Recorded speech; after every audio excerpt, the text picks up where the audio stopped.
You've been told to trust only what you can see, touch, and control. They said the universe is random, that life has no deeper meaning, that you have to fight, chase, and hold on tight or everything will fall apart. But if that were true, why does holding on so tight still leave you feeling lost? Why does trying to control everything only bring more anxiety, more fear, more doubt? Why do you still lie awake at night, wondering if everything is really going to be okay? The truth is, trust isn't blind, it's a deep knowing. A knowing that life has rhythm, that chaos has order, that the universe isn't your enemy, it's your teacher.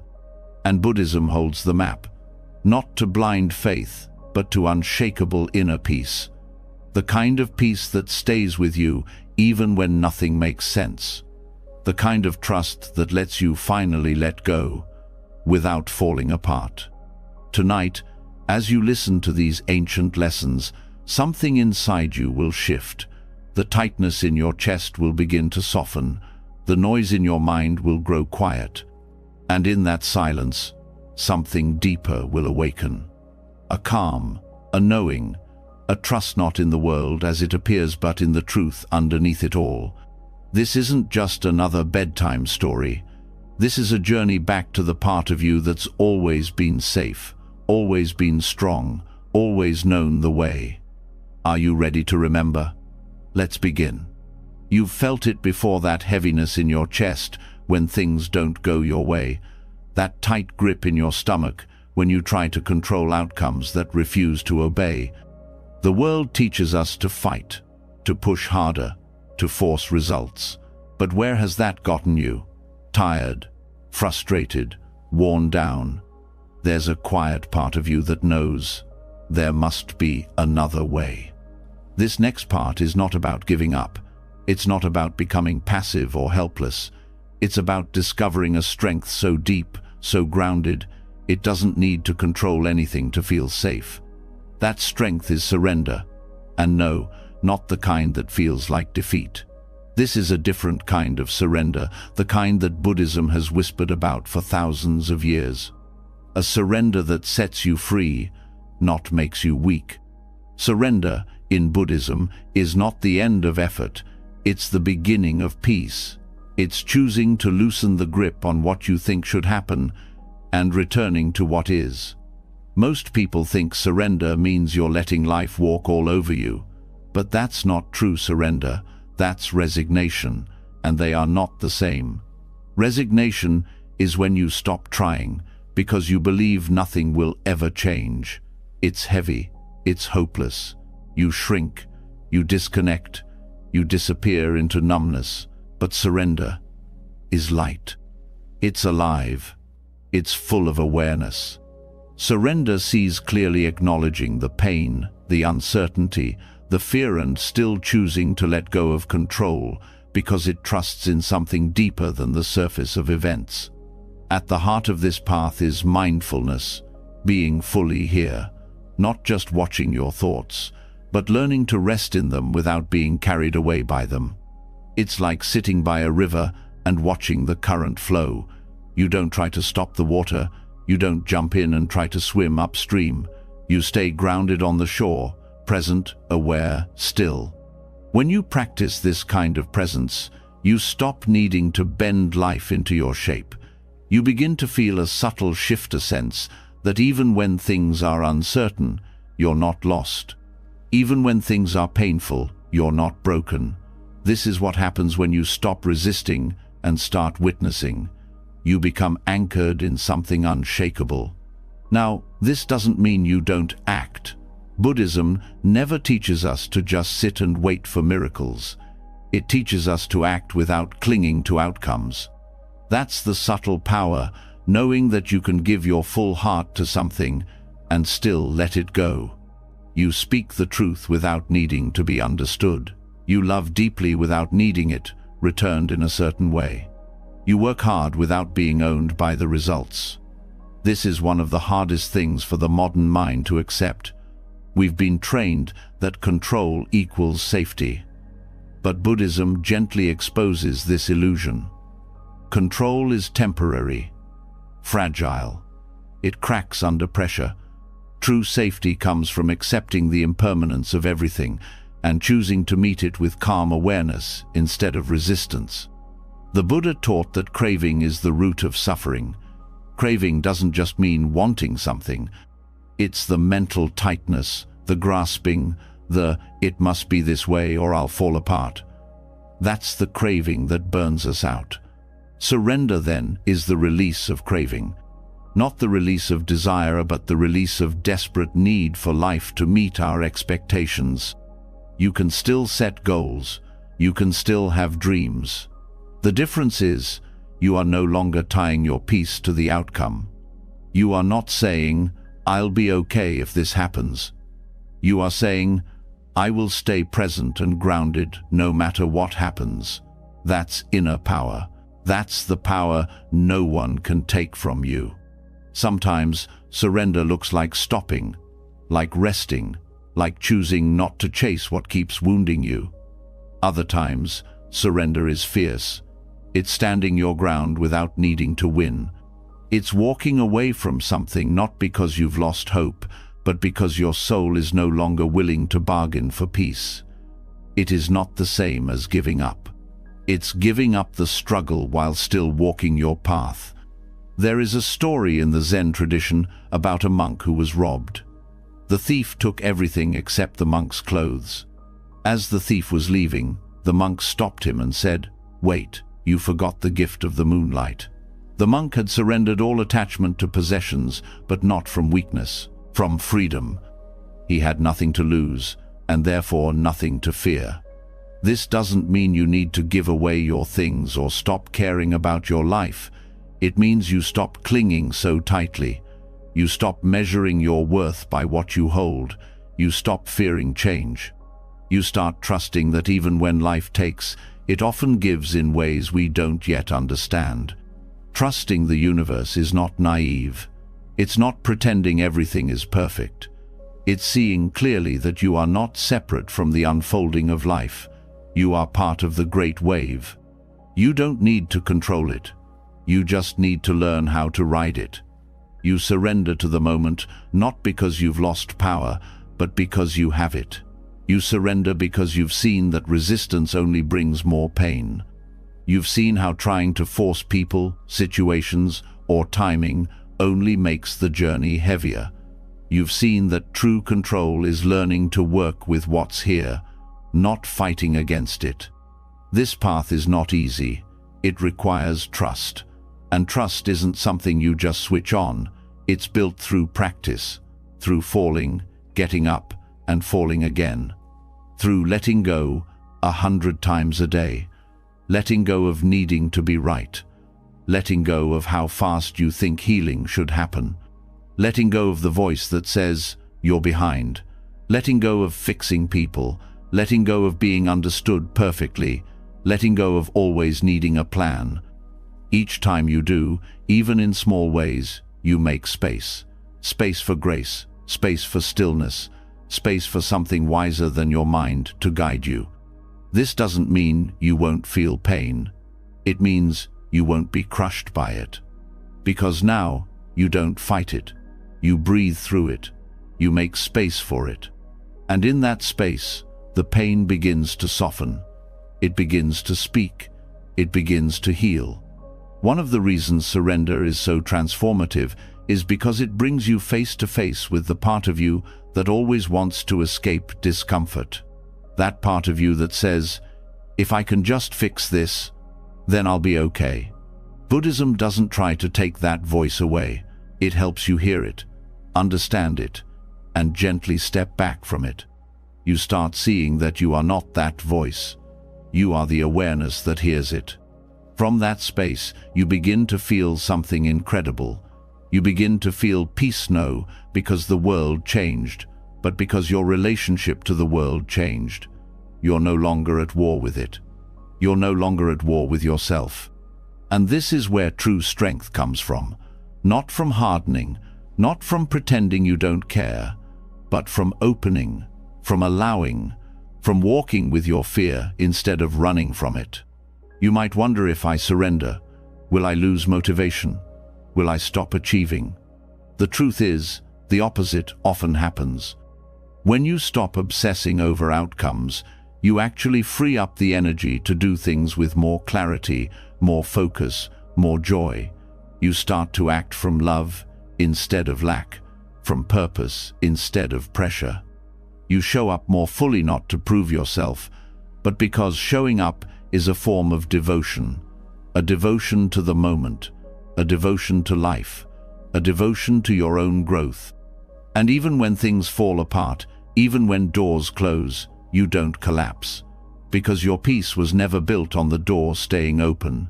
It was built on knowing that when one path ends, another begins. You stop being afraid of change. You stop being afraid of uncertainty. You start to trust that even if you don't know what's next, something in you is already ready for it. This kind of surrender takes practice. It takes patience. It takes 1,000 small choices every day. Choosing to breathe instead of panic. Choosing to listen instead of argue. Choosing to rest instead of push. Choosing to trust instead of control. And little by little, these choices rewire your nervous system. They teach your body that it's safe to let go. They teach your heart that it's okay to not have all the answers. They teach your mind that it can stop fighting and start flowing. Eventually, surrender becomes second nature. Not because you don't care, but because you care differently. You care with open hands instead of clenched fists. You care with a steady heart instead of a scattered mind. You care without needing to grasp.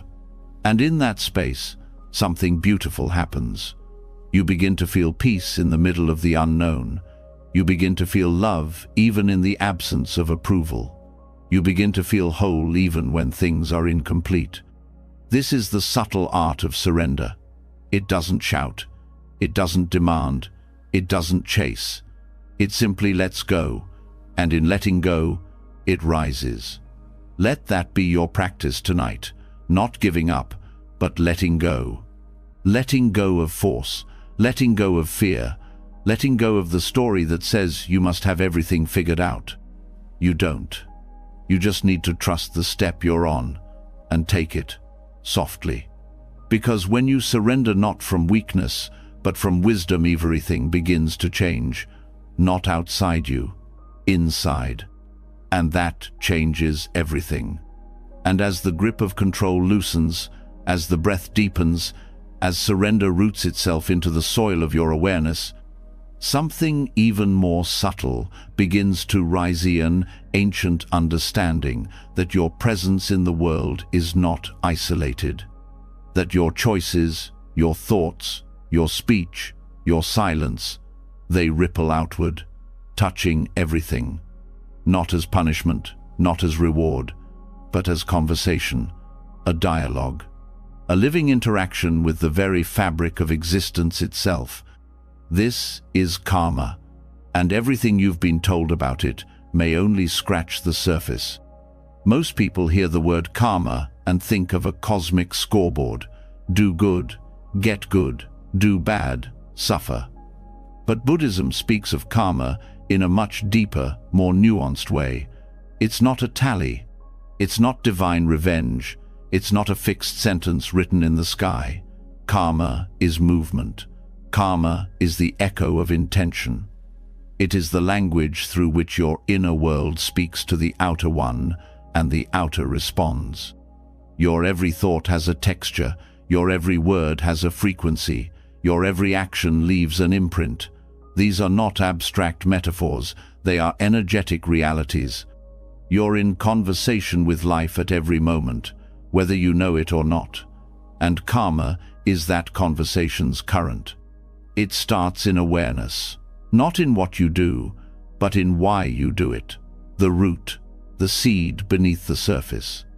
When Buddhism speaks of karma, it doesn't speak just of behavior. It speaks of volition, the mind, that moves before the action is born. That quiet flicker of intention is where karma begins. Say you speak kindly to someone. On the surface, it may look like compassion, but if your motive was to be liked or avoid conflict, The karmic imprint is different. It isn't about performance. It's about truth. The universe is not responding to your mask. It's responding to your essence. Karma doesn't care what you pretend to be. It listens to the purity or distortion of your motive. That's why awareness is everything. You can't change karma by manipulating appearances. You change it by transforming the mind that acts. Karma is not a rigid punishment system, but a subtle teacher. It mirrors what you are, not what you claim to be. This can be confronting, but it's also liberating, because it means you're not trapped by your past. You're not doomed by one mistake.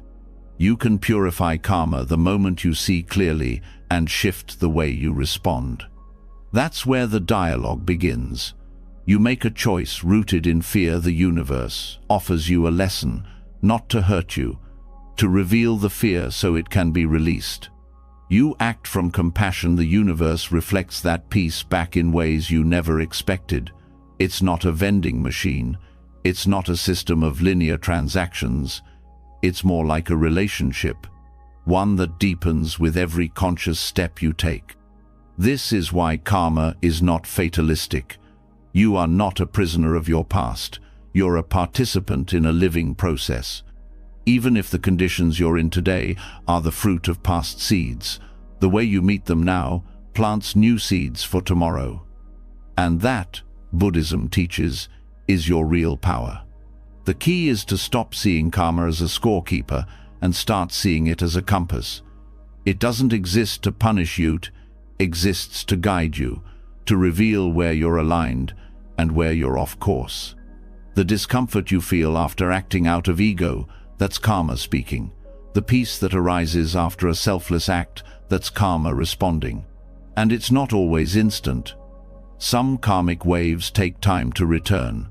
Like seeds that bloom in the right season, some karmic results need time, space, and the right conditions. That's why patience is part of the path. That's why mindfulness is essential, because you can't always trace the line between cause and effect. But you can stay committed to planting seeds of clarity, compassion, and truth.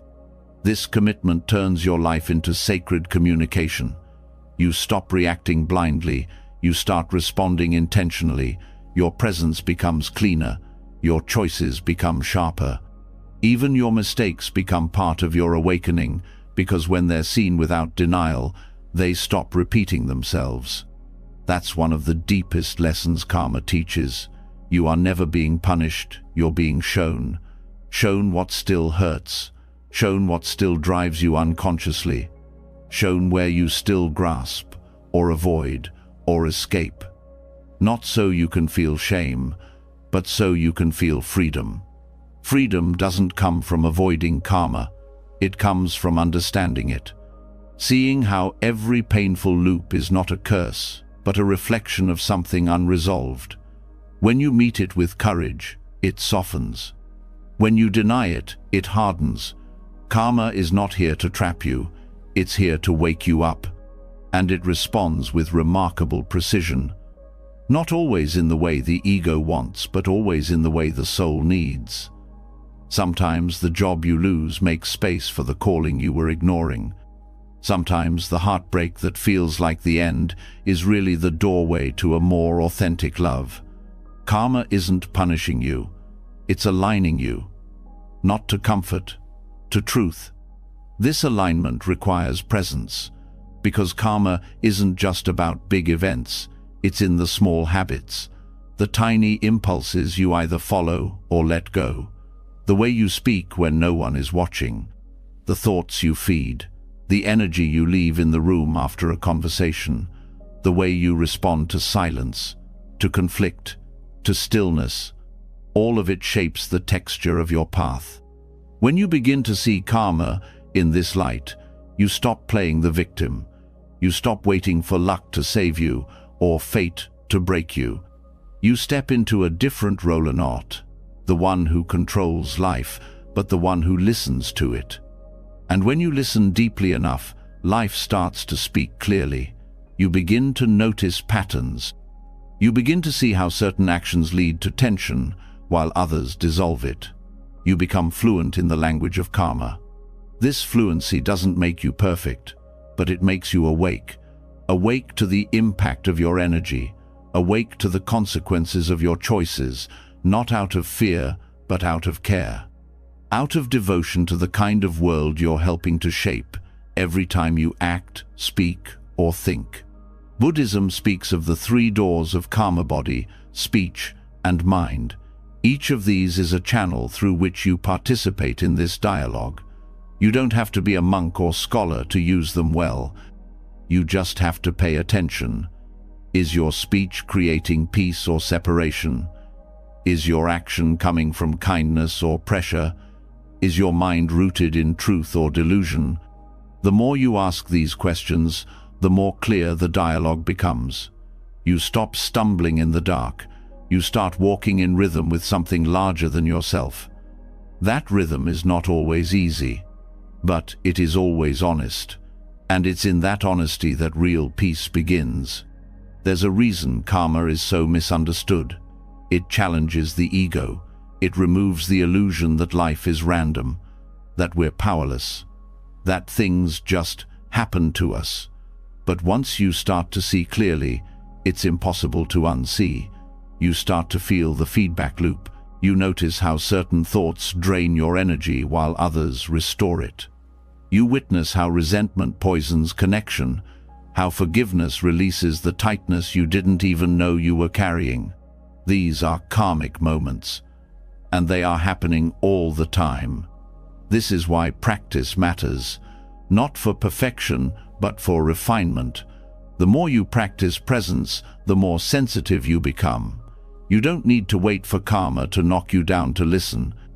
You start listening now, with care, with humility, with love. Because love is karma too.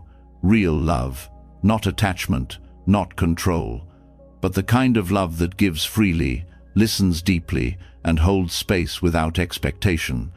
When your actions begin to rise from that place, karma shifts. Your life softens. You start to meet people who reflect your own growth. You find yourself in spaces that nourish you. Not because you manipulated life, but because you stopped resisting its natural flow. There's no shortcut to this, no secret formula, just presence, just honesty, just the courage to look at your life not as a random collection of events, but as a mirror. Every experience, a message. Every relationship, a lesson. Every challenge, an invitation. Some people hear this and feel overwhelmed, as if karma means every little thing will come back to haunt them. But that's not how it works. Karma isn't trying to punish your ignorance, it's offering you chances to grow out of it. It's the engine of evolution. It gives you exactly what's needed, not to shame you, but to shape you. That's why kindness matters, integrity matters, stillness matters. Because what you put into the world doesn't disappear. It echoes, it returns. And not always in the way you expect, but always in the way you need.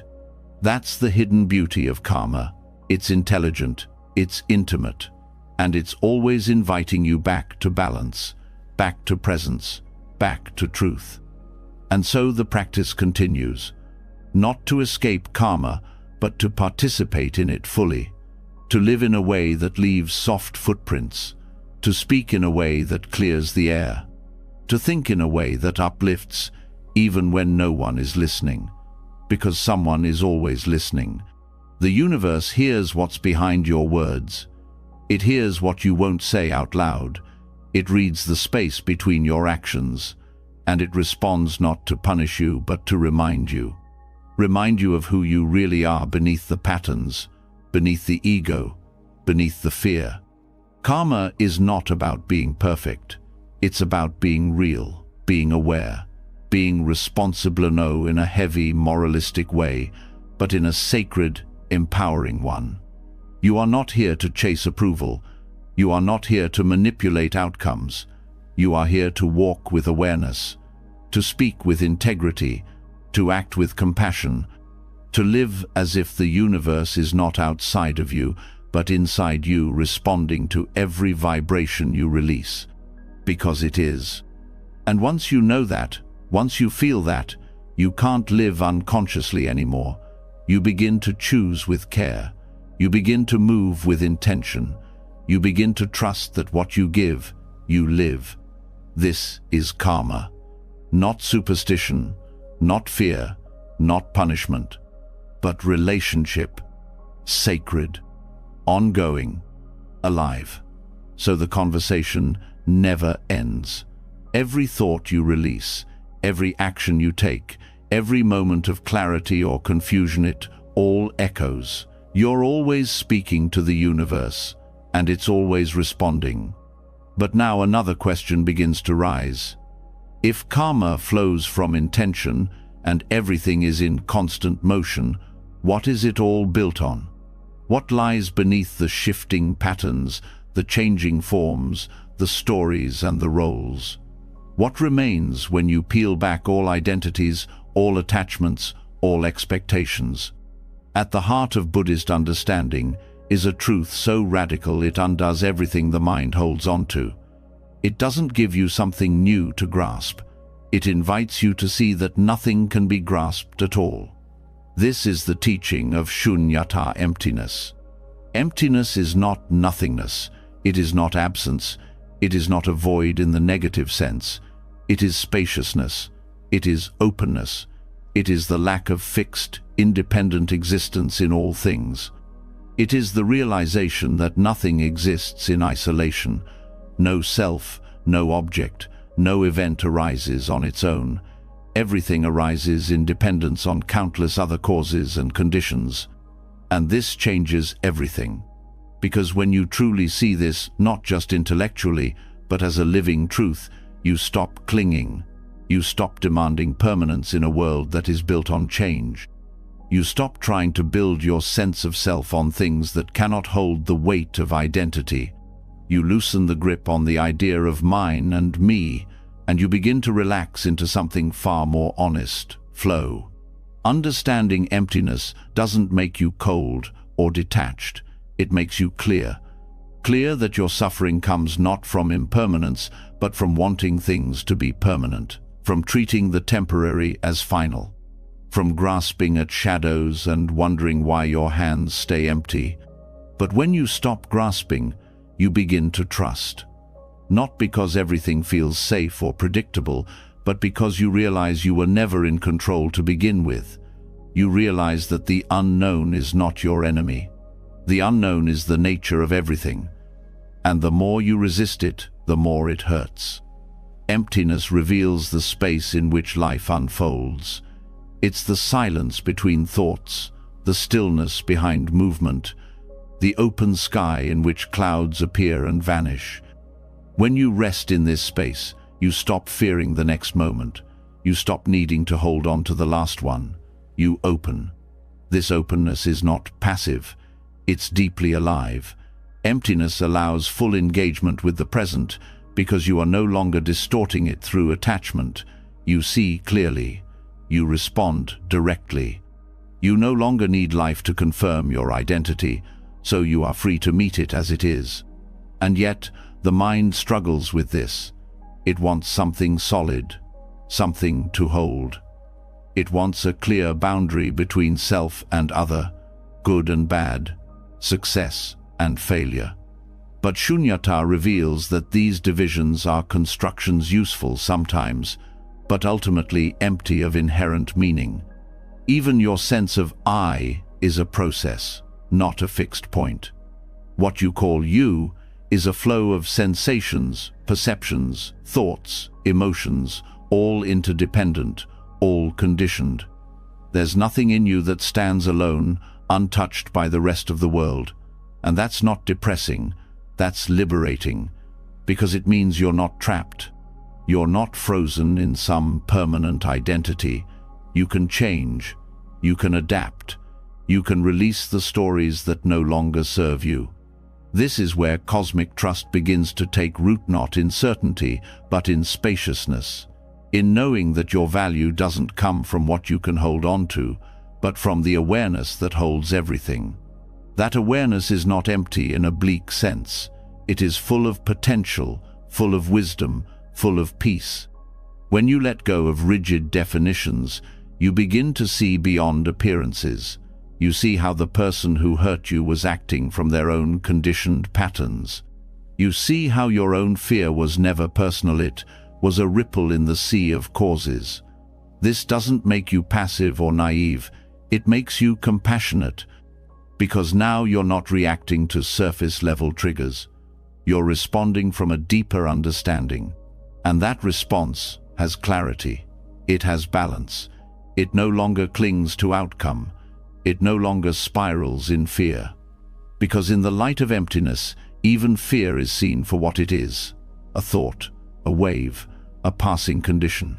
It arises, it fades. It's not the truth of who you are. So much of our pain comes from holding too tightly, holding on to roles, status, relationships, ideas. We attach meaning to things and then suffer when they shift. Emptiness invites you to hold everything more gently, to care deeply but without possession, to love fully but without needing to own. And when loss comes, as it always does, you grieve, but you don't collapse. You hurt, but you don't lose yourself, because you've stopped confusing impermanent things with your permanent nature. You've stopped asking the world to stay still so you can feel secure. That is the great shift, from building security on fixed things to building trust in the openness itself, from fearing the unknown to meeting it with calm curiosity, from seeking something solid to resting in the vastness of what is. This shift doesn't happen all at once, it unfolds in layers. At first, emptiness can feel strange, even scary. It's the undoing of everything the ego relies on. But with practice, you begin to feel its truth. You begin to relax into it. And what once felt like losing ground begins to feel like finding space. That space is sacred. It's what allows you to respond instead of react, to move without clinging, to change without fear. It's what allows creativity, flexibility, joy. It's what makes compassion possible. Because you're no longer locked in the prison of me versus you. You see the shared emptiness beneath all forms, and in that you find connection not through similarity, but through shared source. Even time softens in the light of shunyata. The past is no longer a trap. The future is no longer a threat. What matters is how you meet this moment, with this breath, in this awareness. And in this space, trust grows. Not trust in outcomes, but trust in presence, trust in the process, trust in life as it unfolds, even when you don't understand it. And this trust is not belief. It's not built on hope or expectation. It's built on direct seeing. You see that everything changes, that everything arises in dependence, that everything is empty of solidity and therefore open to transformation. This kind of vision doesn't make you detached from life. It connects you more deeply to it, because you're no longer trying to control the river. You're swimming in it. You're moving with the current instead of resisting it. You're learning to float in the unknown. In this way, emptiness isn't a lack. It's the ground of being, the space in which life happens. And when you trust that space, you stop needing to know everything. You stop fearing what's next. You trust not because you have a map, but because you know how to walk without one. This knowing is embodied. It shows up in how you speak, how you move, how you respond to the unexpected. You're less reactive, less tense, more present, more attuned. You no longer need to fill the silence. You no longer need to explain everything. You no longer feel the same panic when plans fall apart. You see clearly. Plans are empty. Control is empty. Identity is empty. Not in a nihilistic sense, but in a freeing one. Free to change. Free to let go. Free to respond with care rather than fear. Even purpose becomes clearer in emptiness. Not as a fixed goal, but as a living responsiveness. You don't need to define your life in rigid terms. You simply live with presence and care, knowing that the meaning is not in what you hold, but in how you hold it. And that's the final beauty of Shunyata. It teaches you how to live without armor, how to meet life as it is, without filters, without resistance, how to stay open even when things fall apart, how to love without attachment, how to act without ego, how to rest in the fullness of this empty, ever-changing moment. This is what freedom looks like. Not the absence of problems, but the absence of clinging. Not the promise of certainty, but the presence of trust. And in that trust, something profound unfolds. Not a belief, not a dogma, but a quiet, steady knowing that everything you need is already here in the space between thoughts, in the breath you're taking now, in the vast silence of your own awareness. That is Shunyata, and it is not far away. It is what's here when you stop reaching, when you stop naming, when you stop turning away from the truth that everything is empty, and in that emptiness free. So breathe. Let go again. Let go not to fall, but to rise. Because the universe doesn't need to be controlled. It needs to be trusted. And that trust begins in the space you're standing in right now. And once you've begun to trust the openness, the empty nature of all things, you start to sense a deeper rhythm behind it all. Not randomness, not chaos, but pattern, interdependence. A quiet order that doesn't always make sense to the thinking mind, but speaks clearly to the still one. You begin to realize that nothing arises alone. Nothing happens without a cause. And nothing, not even your own suffering, exists in isolation. This is the next unfolding. This is the truth of dependent origination. In Buddhism, this principle reveals that everything arises based on conditions. Not just the obvious ones, but layers upon layers of subtle influences that stretch far beyond what we can directly perceive. This isn't philosophy for philosophy's sake. It's a mirror showing you how your life, your reactions, your emotions, and your habits are not standalone events. They are linked, conditioned, connected.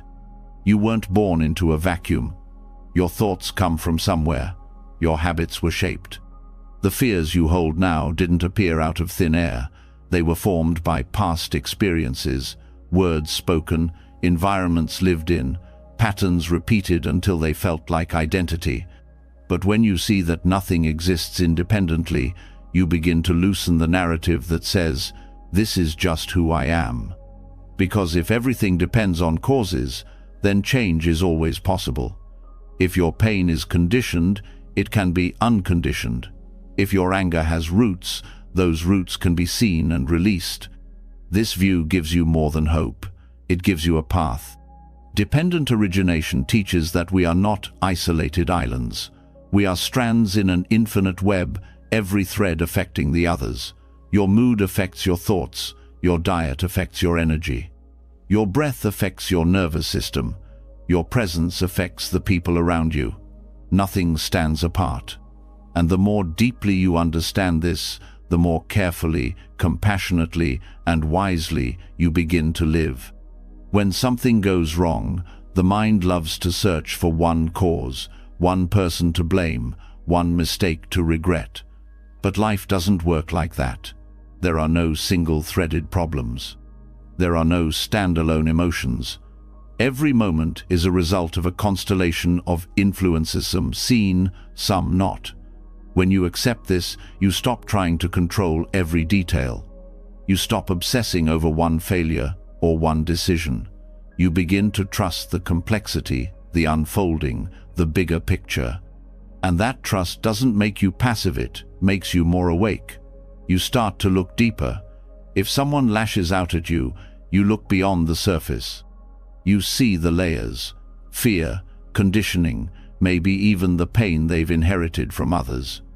You don't excuse harm, but you stop seeing it as personal. You stop reducing people to their worst moments. You remember that they too are shaped by causes, and that creates space for compassion. In your own life, this view changes everything. Let's say you're feeling anxious. Instead of labeling it a flaw, you trace its causes. Maybe it's connected to lack of rest, or too much caffeine, or unresolved grief, or a thought pattern from years ago. You gently untangle the web, not with judgment, but with curiosity. You stop treating your mind like a mystery or a threat. You begin to see it as a system, a beautiful, complex one that you can understand more fully over time. This understanding brings freedom, not because you can control every condition, but because you stop feeling powerless in front of them. You realize that small shifts matter, that planting one seed of mindfulness today affects how you respond tomorrow, that taking care of your body affects the clarity of your mind, that one compassionate choice ripples through your relationships in ways you may never fully see, but still shape everything. The law of dependent origination also opens your eyes to impermanence in a practical way. Because if things arise due to causes, and those causes change, then what has arisen will also pass. No feeling lasts forever. No state of mind is final. Everything flows, everything evolves. And if you trust this, you stop clinging so tightly. You hold pain with more spaciousness, because you know it's moving. You hold joy with gratitude, because you know it's part of a wave. This does not mean you become indifferent. You care more deeply, but your care becomes wiser. You start to focus on conditions, not just results. Instead of obsessing over whether you feel peaceful right now, you ask, what habits support peace? What thoughts disrupt it? What relationships nurture it? You begin to live more like a gardener tending to the soil, the water, the light not forcing the flower, but creating space for it to bloom. And you begin to see others differently. You understand that their behavior too is conditioned, that their struggles come from somewhere, that judgment is rarely helpful, and curiosity often is. This softens your reactions. It expands your patience. It doesn't make you naive, it makes you grounded in wisdom. Because dependent origination doesn't just explain suffering, it also explains healing. It tells you that no transformation happens in a vacuum. Healing happens in relationships, in safe environments, in new patterns built slowly over time. This is why community matters. This is why your surroundings matter. You start to choose more carefully, not out of fear, but because you know you're always being shaped. The concept also dismantles the illusion of control in a powerful way. Not to leave you helpless, but to set you free from the obsession with controlling what is beyond your reach. You begin to focus on what is within your reach, your actions, your attention, your speech, your inner response. You let go of needing to predict every outcome. You shift your energy to showing up well in this moment, knowing that this moment contributes to what comes next. And that brings peace, because the anxiety of trying to manage the future begins to ease. You begin to understand that the future is not a blank canvas you can control, it's a living field shaped by what you water today. So you water it wisely. You bring presence into your choices. You align your energy with the values that matter. Not perfectly, but steadily.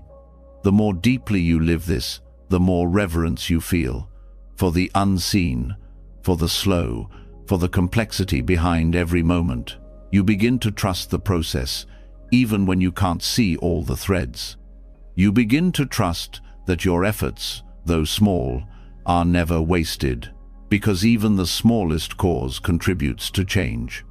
This shift also helps you release guilt, because you stop believing you were supposed to know everything. You stop beating yourself up for what you didn't understand at the time. You see clearly, you were shaped too, and now that you know more, you do better. That's enough. That's the path, and it's unfolding one condition at a time. This teaching invites humility too, because no one stands alone. No success is isolated, no failure is total. You begin to see how everything good in your life has been supported by teachers, by kindness, by sacrifices you may never know. And this makes you grateful. It makes you want to give back, to become a positive condition in someone else's life.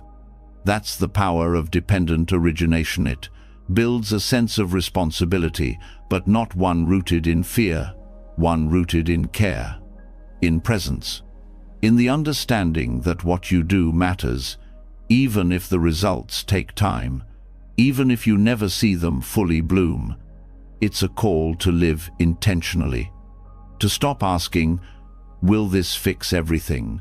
and start asking, "Is this one step in the direction of truth, compassion, or wisdom?" You no longer demand immediate results. You trust the process. You become more patient with yourself and others. This understanding also helps dissolve resentment, because you see how people are caught in their own conditioned loops. It doesn't excuse harm, but it helps you understand why people repeat pain. And in that understanding, forgiveness becomes more possible. Not forgetting, but letting go of the illusion that it was ever personal. You also start to see your own conditioning more clearly. The stories you inherited, the assumptions you've never questioned. And instead of feeling shame, you feel empowered because now you can shift them. Not overnight, but slowly. Through new choices, through deeper awareness, through better questions.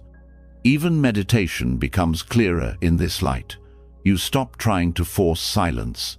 You see that calm arises from certain conditions: slower breath, relaxed body, focused attention. You stop fighting the noise and start tending to the ground. And over time, stillness arises not as a reward, but as a natural response to the space you've made. You learn to trust cause and effect not as a dogma, but as a deep rhythm of life. And this trust changes your relationship to uncertainty. You stop needing to control outcomes. You begin to focus on your side of the web. You take care of your thread, and you trust that doing so supports the whole. There's beauty in this. There's peace. Because even when life feels chaotic, you begin to sense the deeper weave. The invisible threads connecting your pain to your healing, your confusion to your growth, your isolation to your eventual connection. You stop seeing your life as a collection of broken pieces. You start seeing it as a tapestry still being woven. Every choice matters. Every small shift in thought, every breath taken with awareness, every kind word, it all ripples. So when life feels overwhelming, you don't freeze. You return to the basics. You ask, what is one condition I can change right now? Can I soften my breath? Can I speak more gently? Can I choose a thought that aligns with care? These aren't small things. They are the path itself. Because in a world built on interdependence, there are no neutral moments. Everything you do is part of something larger. And when you remember this, not just as theory, but as lived experience, you walk differently, you speak more mindfully, you live more fully. Not out of pressure, out of reverence, out of trust in the web, the one you're already part of, the one that's holding you, even now. And the more you sense the web, that endless flow of causes, conditions, choices, and consequences, the more one question begins to echo beneath it all. Who is the one experiencing this? The thoughts, the reactions, the roles, the feelings, they come and go, shift and change, rise and fade. But if everything is interdependent, constantly shaped by what surrounds it, then what is this thing we call me? This is where the teaching goes deeper, into the heart of self, into the illusion that something fixed, permanent and separate sits at the center of your experience, into the Buddhist insight that there is no self, and that understanding this is not a loss but a profound freedom, one that builds a kind of faith that no outer certainty can ever give. To hear that there is no self can be unsettling at first. The ego, so used to building and defending identity, tightens in confusion. But Buddhism does not teach that you don't exist. It teaches that the self you take to be solid is, in fact, a construction assembled over time through memory, habit, desire, fear, and belief. It feels real. It feels central. But when examined closely, it begins to fall apart. Thought arises, then it passes. A mood appears, then shifts. The body changes year by year. What you believe at 20 may not hold at 40. What you cling to today may dissolve tomorrow. So who are you beneath all that movement? What remains when the labels drop away? The answer, in Buddhist thought, is not a hidden core or secret soul. It is awareness itself, clear, boundless, open, and unowned. Not a self behind experience, but a field through which experience flows. The moment you stop clinging to a fixed identity, something expansive reveals itself. And it isn't a void of meaning. It's a release of confusion. You begin to see that the self you defend, your reputation, your opinions, your story, is not the stable foundation you thought it was. It's a pattern, a reflex, a response to conditions. And while it's functional, it's not ultimate. Recognizing this doesn't erase your personality, it removes the illusion that your personality defines you. And this is where unshakable faith begins to emerge. Not the faith of blind belief, but the faith that comes when you stop placing your security in something that always changes. As long as you tie your worth to your image, you will suffer. As long as you chase meaning through roles and titles, you will remain anxious. As long as you believe you are the thinker of every thought, the controller of every feeling, the doer of every action, you will live in fear of falling short. But when you see clearly that there is no solid self to protect, you soften, you relax. The need to win, to prove, to justify begins to dissolve. You don't become passive, you become free. You begin to act, speak, and move not from a place of identity maintenance, but from a place of deep responsiveness. In that space, life flows more naturally. You no longer feel responsible for keeping an idea of yourself alive. Instead, you begin to trust the intelligence that moves through you when the ego steps aside. This is not about disappearing, it's about opening to something far more spacious than the story of me. The no-self teaching invites you to see through the illusion of control. You don't choose your thoughts before they appear. You don't pick your emotions like groceries off a shelf. They rise, they pass, they move in response to countless hidden causes. And yet, we suffer when we identify with them as if every flicker of mind defines who we are.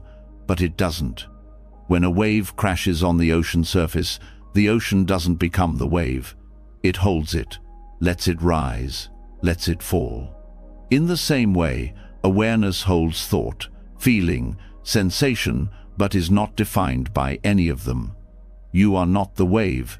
You are what holds the waves without clinging. This recognition builds a deep inner trust. Not because you have answers, but because you stop asking the wrong questions. You stop asking, "Who am I supposed to be?" and begin to rest in what is arising now. You stop trying to fix your identity and start paying attention to your experience. In that attention, the ego softens and the present moment sharpens. And in that sharpness, clarity grows. You begin to trust not in the self, but in the process. Not in a fixed identity, but in the unfolding.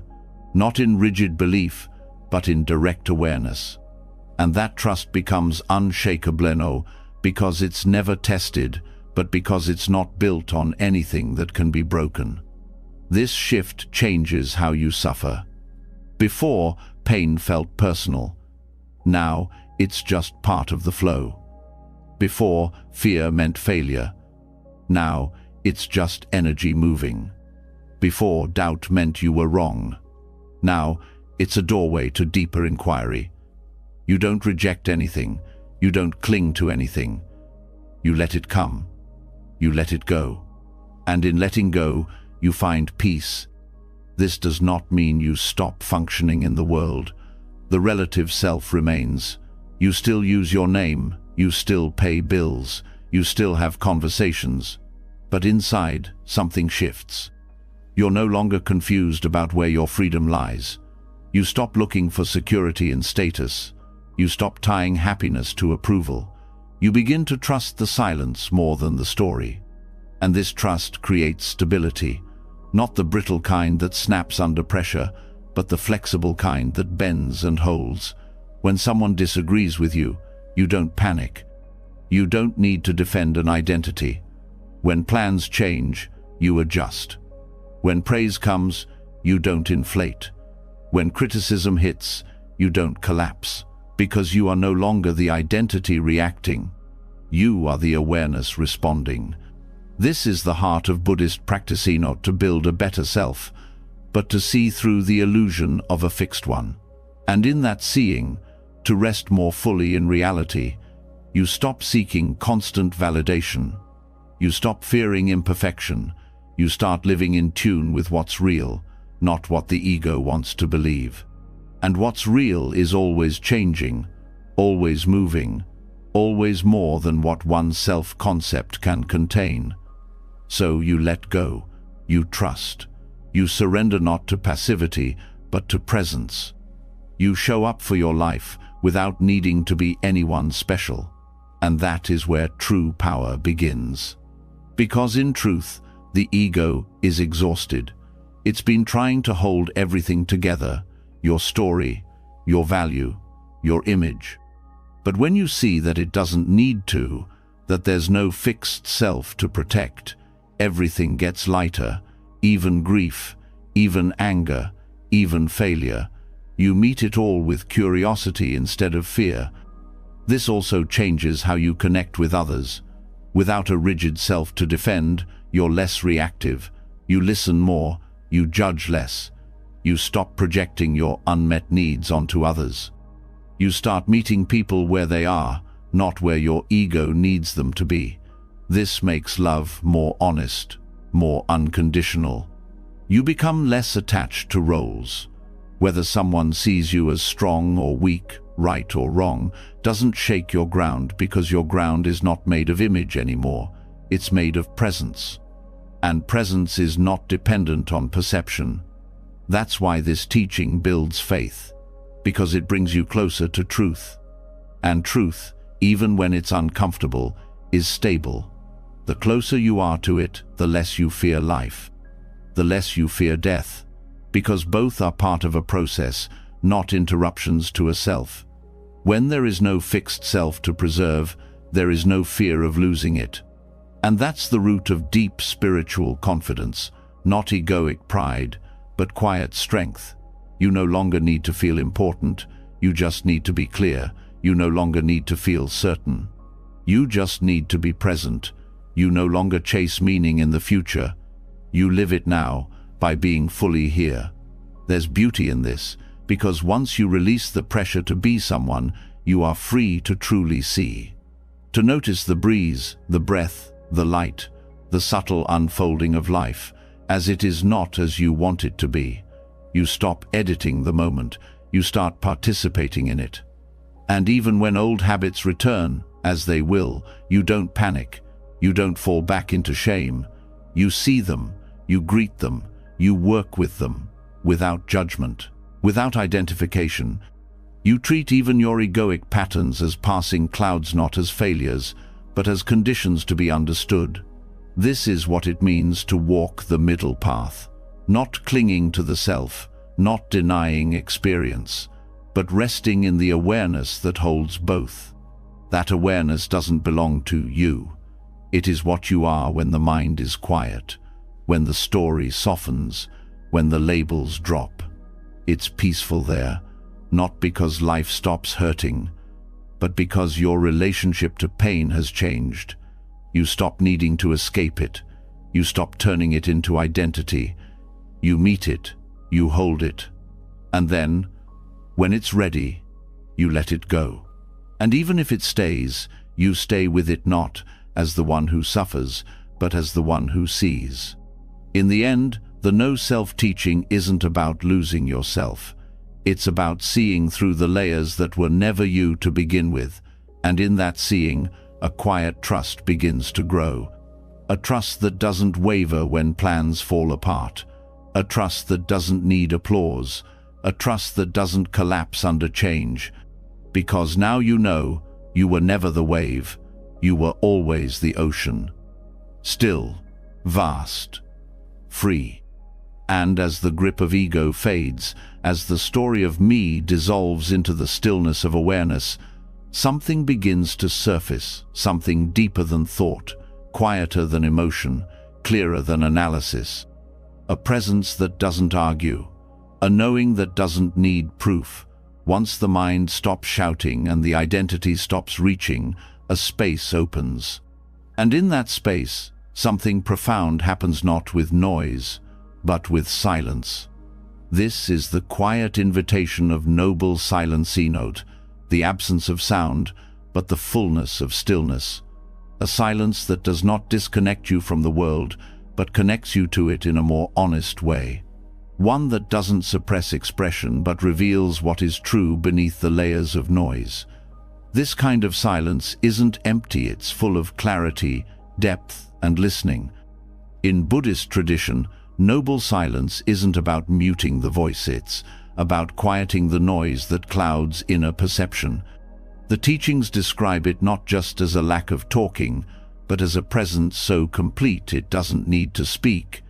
It is the silence that comes not from force, but from understanding. A silence chosen, not imposed. This silence has a purpose. It is not a retreat from life, but a deeper entry into it. By stepping back from habitual talking, explaining, defending, and interpreting, you make room to hear what usually gets buried. The body speaks, the emotions surface. The deeper knowing that words cannot carry begins to rise. You begin to hear your life in a new way, not as a story being told, but as a living field of experience unfolding. Noble silence creates the conditions for this kind of hearing. In ordinary life, most of what we say is reactive. We fill space out of habit, anxiety, or discomfort. We speak to be seen, to be right, to be safe. But silence slows that down. It pauses the performance. It allows you to observe what is driving your need to speak. You begin to see which words come from clarity and which come from fear. In the absence of noise, thoughts don't disappear, but your relationship to them changes.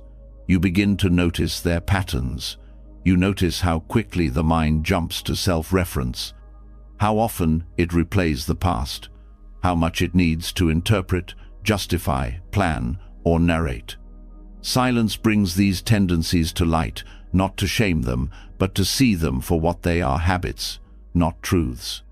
This awareness brings space. Space to choose, space to listen, and not just to others, but to yourself. In silence, intuitive knowing becomes more accessible, no because it wasn't there before, but because now there's less interference. You begin to distinguish the voice of habit from the voice of insight. One is loud, urgent, restless. The other is quiet, stable, steady. And the more you listen, the more clearly you hear. The silence also brings you closer to the present. Without the distraction of speech, you start to experience life directly. You feel the breath more fully. You notice the tension in your body. You see the details of your surroundings with sharper attention. Presence is no longer a concept, it becomes your natural state when the noise fades. Trust begins to deepen here, not because you've figured things out, but because you've learned to be with what is. Silence is the doorway to that kind of trust, the kind that doesn't demand answers, but allows space for answers to arise on their own. You stop forcing clarity. You allow it. And when it comes, it's more stable because it's rooted in direct perception, not in mental noise. Noble silence is also a powerful teacher in relationships. It reveals how much of our connection is built on assumptions, projections, and the need to fill space. When you are silent with someone, not in avoidance, but in presence, something shifts. A deeper layer of connection opens. You begin to listen, not to respond, but to understand. You stop rehearsing what to say next. You start receiving what is actually being said. This changes the quality of your presence. You become more grounded. People feel safer around you, not because you have the right words, but because your silence is not empty. It is awake. It is kind. It makes space for others to show up without needing to perform. Silence also strengthens discernment. You begin to sense which words need to be spoken and which do not. You stop wasting energy on explaining what doesn't need defending. You stop speaking to avoid discomfort. You start to value truth over approval. And when you do speak, your words carry weight not because they are loud, but because they are chosen. In noble silence, you learn the art of restraint not as suppression, but as power. You see that not every emotion needs to be voiced to be valid, that not every insight needs to be shared to be real, that not every opinion needs to be heard to matter. Silence teaches humility. It teaches timing. It teaches you to value presence over performance. In moments of deep silence, something else becomes clear. Your connection to the universe doesn't require constant thinking. It doesn't require explanation.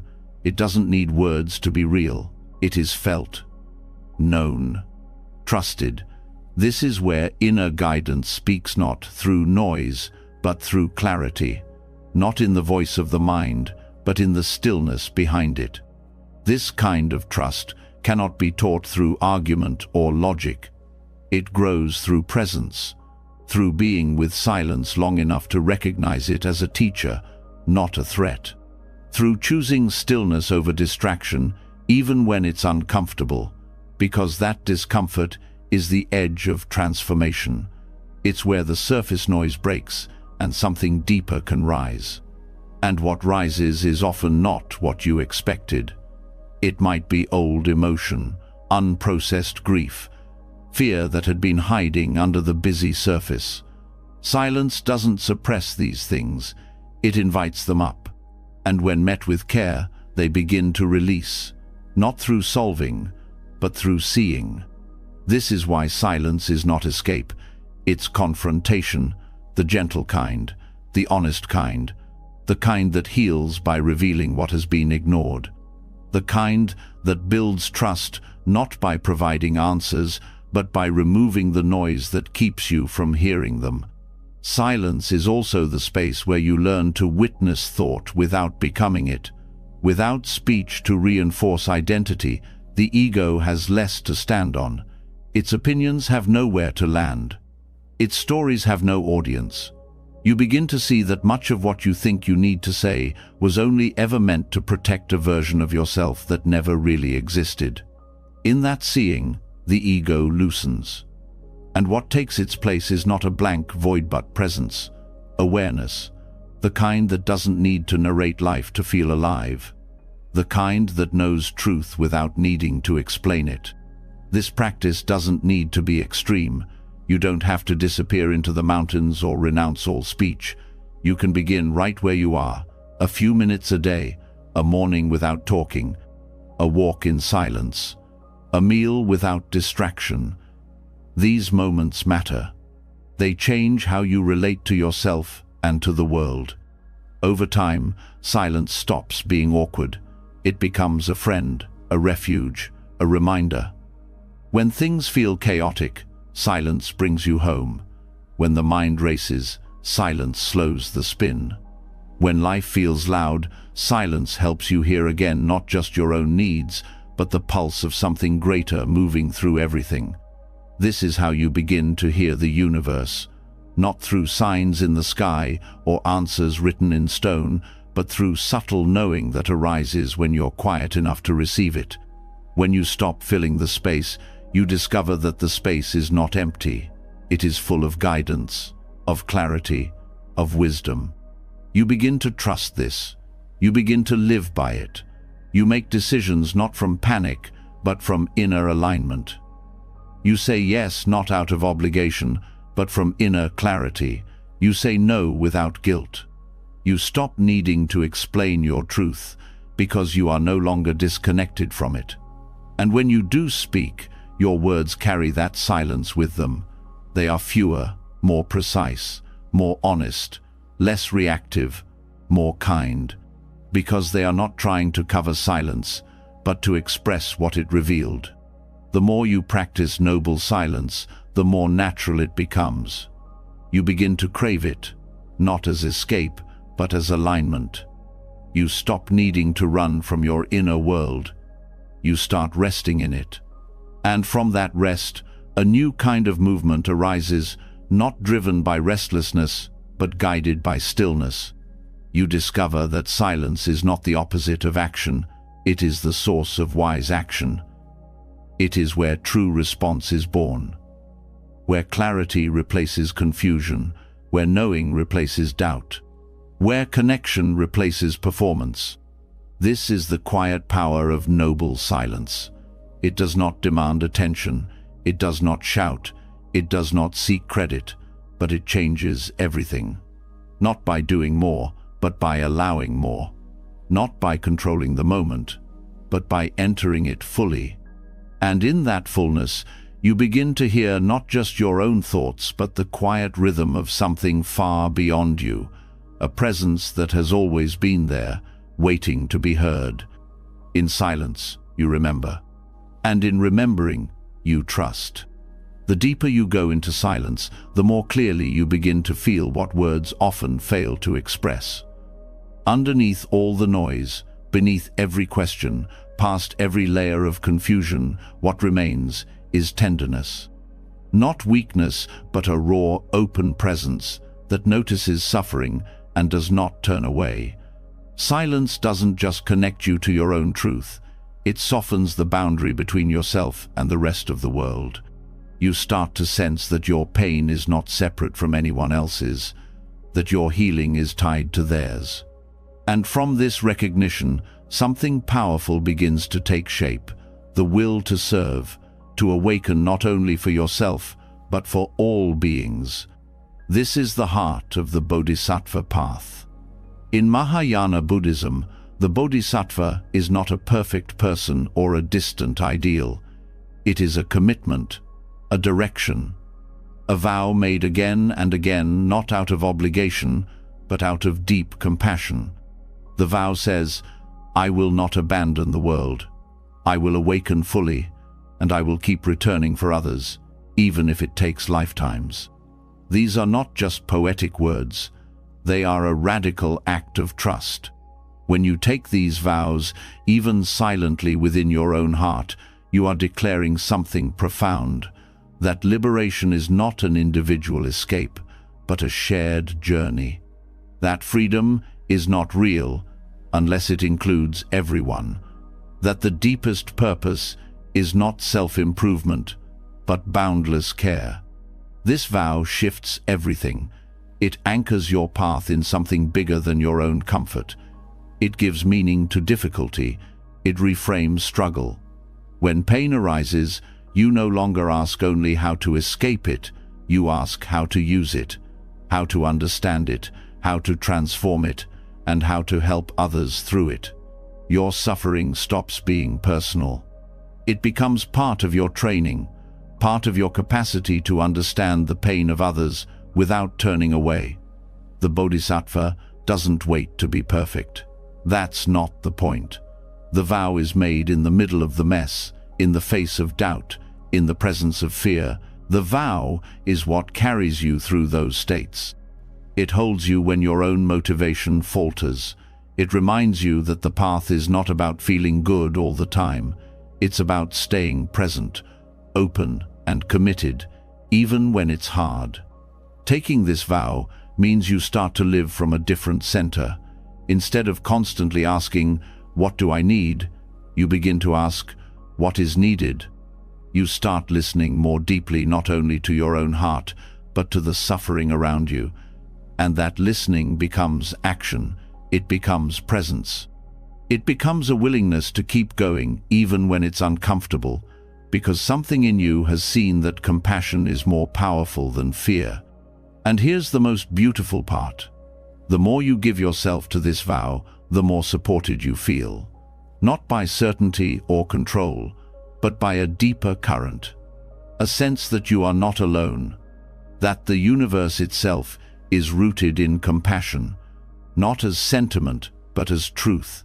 You begin to trust this not as belief, but as something you feel in your bones. A knowing that grows as you live the vow, not just think about it. This trust becomes your strength. When the path feels unclear, when setbacks come, when emotions feel overwhelming, you return to the vow. You don't need a map. You have direction. You have intention. You have a reason to take the next step. And that next step is always here, always possible, always sacred. The Bodhisattva vow is also practical. It teaches you how to move through a world that is full of suffering without becoming hardened or hopeless. It doesn't ask you to fix everything. It asks you to respond, to keep your heart open even when it would be easier to shut down, to keep showing up, not because you're winning, but because others are hurting. That kind of commitment grows trust not only in your own strength, but in the goodness of the path itself, in the possibility of transformation, in the truth that compassion is not weakness, but wisdom in motion. When you act from compassion, you don't just reduce suffering, you become less entangled in your own. You become lighter, freer, more aligned with something larger than yourself. This is not about self-sacrifice, it's about self-expansion. When you hold the vow, you don't disappear. You become more real. You begin to see yourself as part of the whole. And in that, a deep sense of purpose arises. Not the kind that depends on praise or results, but the kind that holds steady in all conditions. You also begin to see that compassion is not always soft. Sometimes it's fierce. Sometimes it's boundary setting. Sometimes it's speaking hard truths. But when it's rooted in the vow, it's always free of self-centeredness. You're not acting to be right or to be seen. You're acting because the vow asks, how can I reduce harm? How can I serve awakening? This mindset shapes everything. It shapes how you speak, how you listen, how you spend your time. You start to let go of what doesn't serve that deeper intention. You no longer need everything to be perfect before you help others. You no longer wait until you're fully healed to show up. You start from where you are, with what you have, again and again. And each time you return to the vow, something inside stabilizes. The fluctuations of the ego lose their grip. You trust the vow more than you trust your moods. You trust compassion more than you trust your fears. This is not about suppressing your needs. It's about recognizing that your deepest need is to live in alignment with your heart, and that alignment includes the whole world. The Bodhisattva path also expands your view of time. You stop needing immediate results. You stop needing people to change on your timeline. You stop demanding that your impact be visible. You trust that seeds are being planted. You trust that presence matters, even when it doesn't feel productive. You begin to embody patience not as waiting, but as staying true. This kind of trust is unshakable because it's not based on outcomes, it's based on intention. You know that you're moving in the direction of truth, and that's enough. You don't control the results. You don't need to. You've handed yourself over to something more enduring than short-term reward. And this changes your relationship to fear. You may still feel it, but it doesn't define you. It becomes something you carry, not something that stops you, because the vow is stronger than fear. The vow gives your courage a reason. It reminds you that the point is not to avoid difficulty. The point is to meet difficulty with wisdom and love. You begin to see that the path is not about overcoming others or even yourself. It's about remembering who you really are beneath the defenses, beneath the patterns, beneath the doubt. You are not just a person trying to get by. You are a being committed to awakening for everyone. And that commitment does not go unnoticed. The universe begins to reflect it back, not always in obvious ways, but in subtle support. A sense of being carried, a clarity that wasn't there before, a strength that rises when you thought you had none left. These are the signs that the vow is alive, that you're not walking alone. The path of the Bodhisattva is vast. There is no end to compassion, no finish line, no checklist. But that's what makes it so powerful. It asks for your whole life not as perfection, but as offering. Not as performance, but as presence. You don't need to be anyone special. You just need to care deeply and act accordingly. Over time, the vow becomes less about words and more about being. You no longer have to remind yourself what matters. You embody it. And that embodiment becomes a light for others, not because you're trying to lead, but because people feel something steady in you, something trustworthy, something real. This is how the vow anchors your trust, not in certainty, but in connection, not in control, but in compassion. You begin to see the whole world as part of your path. Every being, every moment, every breath becomes an opportunity to wake up and to help others wake up too. And this brings joy, not the fleeting kind, but the deep joy of living in alignment, of knowing that your life is not separate from the whole, that your healing supports the healing of others, that your presence matters even when no one sees it, that your vow lives in everything you do. This is not a burden, it is a blessing, a reminder that you are not here only for yourself. You are here as part of something larger, and that something is woven through with compassion. You can feel it when you pause, when you breathe, when you remember. And when you do, you return to the vow again, quietly, fully, willingly, and that is enough. And when you make the vow to walk the path not just for yourself, but for all beings, something fundamental shifts inside. You begin to feel it not as an idea, but as truth. You are not separate. Your suffering is not just yours. Your healing reaches beyond your skin. Every act of care, every moment of mindfulness touches a thread in a much larger fabric. You are already connected. And this connection is not poetic. It is reality, one that Vietnamese Zen master Thich Nhat Hanh called into being. This word, gently offered and endlessly deep, carries a simple but life-altering truth. Nothing exists by itself. Everything depends on everything else. A flower cannot grow without the rain, the soil, the sun, the gardener, and the centuries of life that made those elements possible. A person cannot breathe without trees, cannot speak without language, cannot live without others who walk beside them, near or far. To be is to interbe. Thich Nhat Hanh's teachings on interbeing are not abstract. They are deeply practical and immediately personal. They offer a way to experience life, not through the illusion of isolation, but through the lens of belonging. Not the kind of belonging that requires approval or fitting in, but the kind that simply is. You belong because you exist, and you exist through others. When you see this clearly, fear begins to soften. Much of the fear that lives in the human heart comes from the belief that we are alone, that our pain is ours alone to carry, that our joy is fleeting because it ends with us, that our mistakes cut us off from love. Interbeing dissolves this illusion.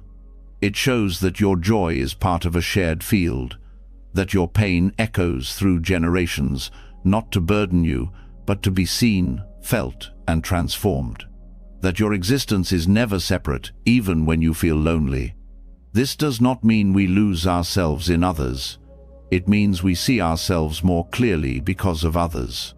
Thich Nhat Hanh often spoke about how we cannot remove a sheet of paper from the tree, the sun, the logger, or even the clouds. The paper holds all of them. In the same way, you hold your parents, your teachers, your friends, your ancestors, and even the strangers who have touched your life unknowingly. When you begin to see through this lens, your sense of identity becomes less rigid. You stop needing to define yourself so sharply. You stop clinging to separation as protection. Instead, you soften into connection, not in theory, but in the way you breathe, the way you speak, the way you listen. You begin to understand that your words affect not only the person you speak to, but the entire atmosphere of your world. Thich Nhat Hanh invited people to experience this by slowing down, by walking gently, by eating with awareness, by speaking with intention. These practices are not rituals for their own sake. They are doorways. When you eat a piece of fruit with full attention, you taste not just the sweetness, but the earth, the rain, the sun, the hands that picked it. You taste the world in a single bite. And in that awareness, gratitude arises not forced, but natural. This awareness of interbeing also deepens responsibility, not out of guilt, but out of love. When you realize that your well-being depends on the well-being of others, you care differently. You don't act only for yourself. You begin to see that healing your own heart helps soften the hearts of others, that being patient with yourself allows you to be more patient with the world, that when you speak with kindness, you shift the air others breathe. Interbeing teaches that transformation is not linear or limited to one person at a time. It ripples. Every moment of presence, every act of compassion is part of a larger movement. This gives meaning to even the smallest action: a smile, a pause, a breath taken instead of a reaction. These things are not small. They are threads in the tapestry of life. They matter more than we know. The beauty of this view is that it makes space for everything. You don't have to deny your suffering to be part of the whole. You don't have to hide your imperfections. Interbeing includes the broken pieces. It includes the shadow. It includes the parts of you that still feel cut off, because those parts too are shaped by relationships, by past pain, by unmet needs, by forgotten kindnesses. Nothing is outside the web. And this brings humility. You stop assuming you know what others are carrying. You stop judging so quickly. You begin to ask different questions, not "What's wrong with them?" but "What are they connected to that I cannot see?" You begin to listen for what is unspoken. You begin to honor the complexity of every being you meet. Interbeing also helps you face difficulty without despair, because even when the world seems dark, when violence, hatred, or division dominate the news, you remember that this is not the whole story. There are still countless unseen acts of care, of courage, of resilience. The good is not louder, but it is always present. It lives in the web, in the daily choices of millions, in the quiet prayers, in the meals shared, in the people who do what's right when no one is watching. Thich Nhat Hanh's life was a living example of this. A monk, a poet, a peace activist, worked tirelessly for justice, but always from a place of deep stillness. He never separated inner peace from outer action. For him, mindfulness was not a private escape, it was a way of walking through the world in harmony with all life. To breathe in awareness was to connect with the breath of the earth. To speak with care was to water seeds of trust in others. This is how interbeing becomes more than a philosophy. It becomes your way of being. You don't need to understand it all intellectually. You live it. You sense it. You begin to feel that your heartbeat is part of something larger, that your healing is the earth healing, that your laughter is the sky clearing, that your tears are part of the river flowing toward wholeness. And when you stumble, as you will, this view offers support. You are not alone in your confusion. Others have walked this path. Others are walking it now. You can lean on their presence, their wisdom, their compassion even if they are not physically beside you. The bodhisattvas, the ancestors, the community of the awakened, visible and invisible, are always here. The web holds you, even when you forget. You begin to live with more ease. Not because life is easy, but because you stop fighting it alone. You recognize the truth that your suffering is not separate, and therefore your healing is not separate either. You find the courage to ask for help, to offer help, to forgive, to rest, because all of it affects the whole. Even silence becomes part of the connection. You don't always need words to belong. You don't always need explanation to feel understood. Sometimes just being present is enough. Sometimes just walking together in quiet awareness says more than any conversation. Sometimes just being still with someone in their pain is the deepest act of love. This view also transforms how you see nature. You no longer relate to the earth as something separate to be used, but as part of your own body. The trees breathe out what you breathe in. The water you drink moves through everything that lives. You begin to care for the planet not because you should, but because it is part of you. Its well-being is your well-being. You also begin to relate to time differently. The past is not distant. The future is not out of reach. Every moment contains echoes of what came before and seeds of what will come next. Your presence now changes what unfolds later. Your healing ripples both backward and forward. Interbeing transcends time. It reminds you that your life is part of a continuum, that the love you offer now may reach someone generations from now. This creates trust. Trust not in quick fixes or certainty, but in the quiet power of presence. Trust that you are not separate from the intelligence of life. Trust that even when you don't know what to do, being present is enough. Trust that every small act of care helps mend the web. This doesn't make you naive, it makes you wise, because you see the suffering more clearly and you don't turn away. You stay, you breathe, you do what you can from where you are, and that is enough. You don't have to save the world, you just have to remember that you are never acting alone.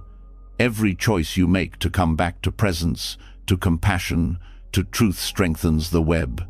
It supports the healing of others. It makes space for connection to grow. And in that space, you are no longer lost. You are part of the movement. You are part of the breath.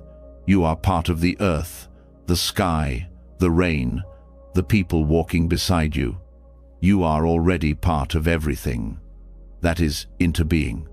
And it is not something you have to earn. It is what you are. Once you recognize that you are not separate, that your life breathes through others and theirs through you, the question shifts from who am I to how am I showing up now? The truth of interbeing brings your attention fully to this moment, not to escape the world, but to fully join it, not to control it, but to meet it as it is. When you live from the understanding that everything is connected, your presence becomes more than awareness, it becomes alignment. This is where mindfulness becomes more than a tool. It becomes a path into harmony with the universe itself. Not because the universe demands something specific from you, but because when you are fully present, you naturally move in tune with it. The more aware you become, the more sensitive you are to the intelligence that flows through all things. You stop living by habit. You begin living by direct contact with life. Mindfulness of the present is not passive watching, it is active participation. It means paying full attention to what is here without the filters of past or future. You stop relating to now as a means to something else. You stop turning each moment into a stepping stone to the next. You arrive, and in that arrival, something profound opens up. Clarity. This clarity is not a thought, it is a direct seeing. You begin to understand without needing to analyze. You sense what needs to be done without calculating. You say the right thing without rehearsing. Not because you're perfect, but because you're in rhythm with the reality unfolding before you. You trust your steps because they come not from anxious thinking, but from grounded presence. This is what it means to be aligned not with your plans or expectations, but with the deeper movement of life itself. The moment you release your grip on how things should be and return to how they are, you open the doorway to flow. And flow is not random, it is intelligent, it carries within it the balance of all things. Mindfulness is the key that unlocks this balance. When you are mindful, you stop adding extra layers of resistance. You stop feeding the inner noise. You begin to witness your thoughts without becoming them. You feel emotions without being ruled by them. You make space for what's here, and in doing so, you make space for insight. Insight arises not from effort, but from stillness. When your attention is rooted in the present, you become more available to truth. You notice subtle patterns. You hear what is usually drowned out. You respond instead of reacting. This does not mean life becomes easy. It means you are no longer lost in confusion when it becomes hard. The universe is always moving toward balance, even when it appears chaotic. And when you meet it with full awareness, you align with that balancing force. Your presence becomes part of that healing current. You don't need to understand the whole picture. You need to stay close to what is true right now. This is why mindfulness is not a retreat from life. It is a full entry into it. When you are truly present, you stop operating from a fixed identity. You are no longer defending the past or fearing the future. You are available to life as it arises. And that availability is power, not the kind that dominates, but the kind that cooperates, that listens, that adapts. Mindfulness also shifts the way you relate to time. The future stops being a source of constant anxiety. The past stops being a weight you carry.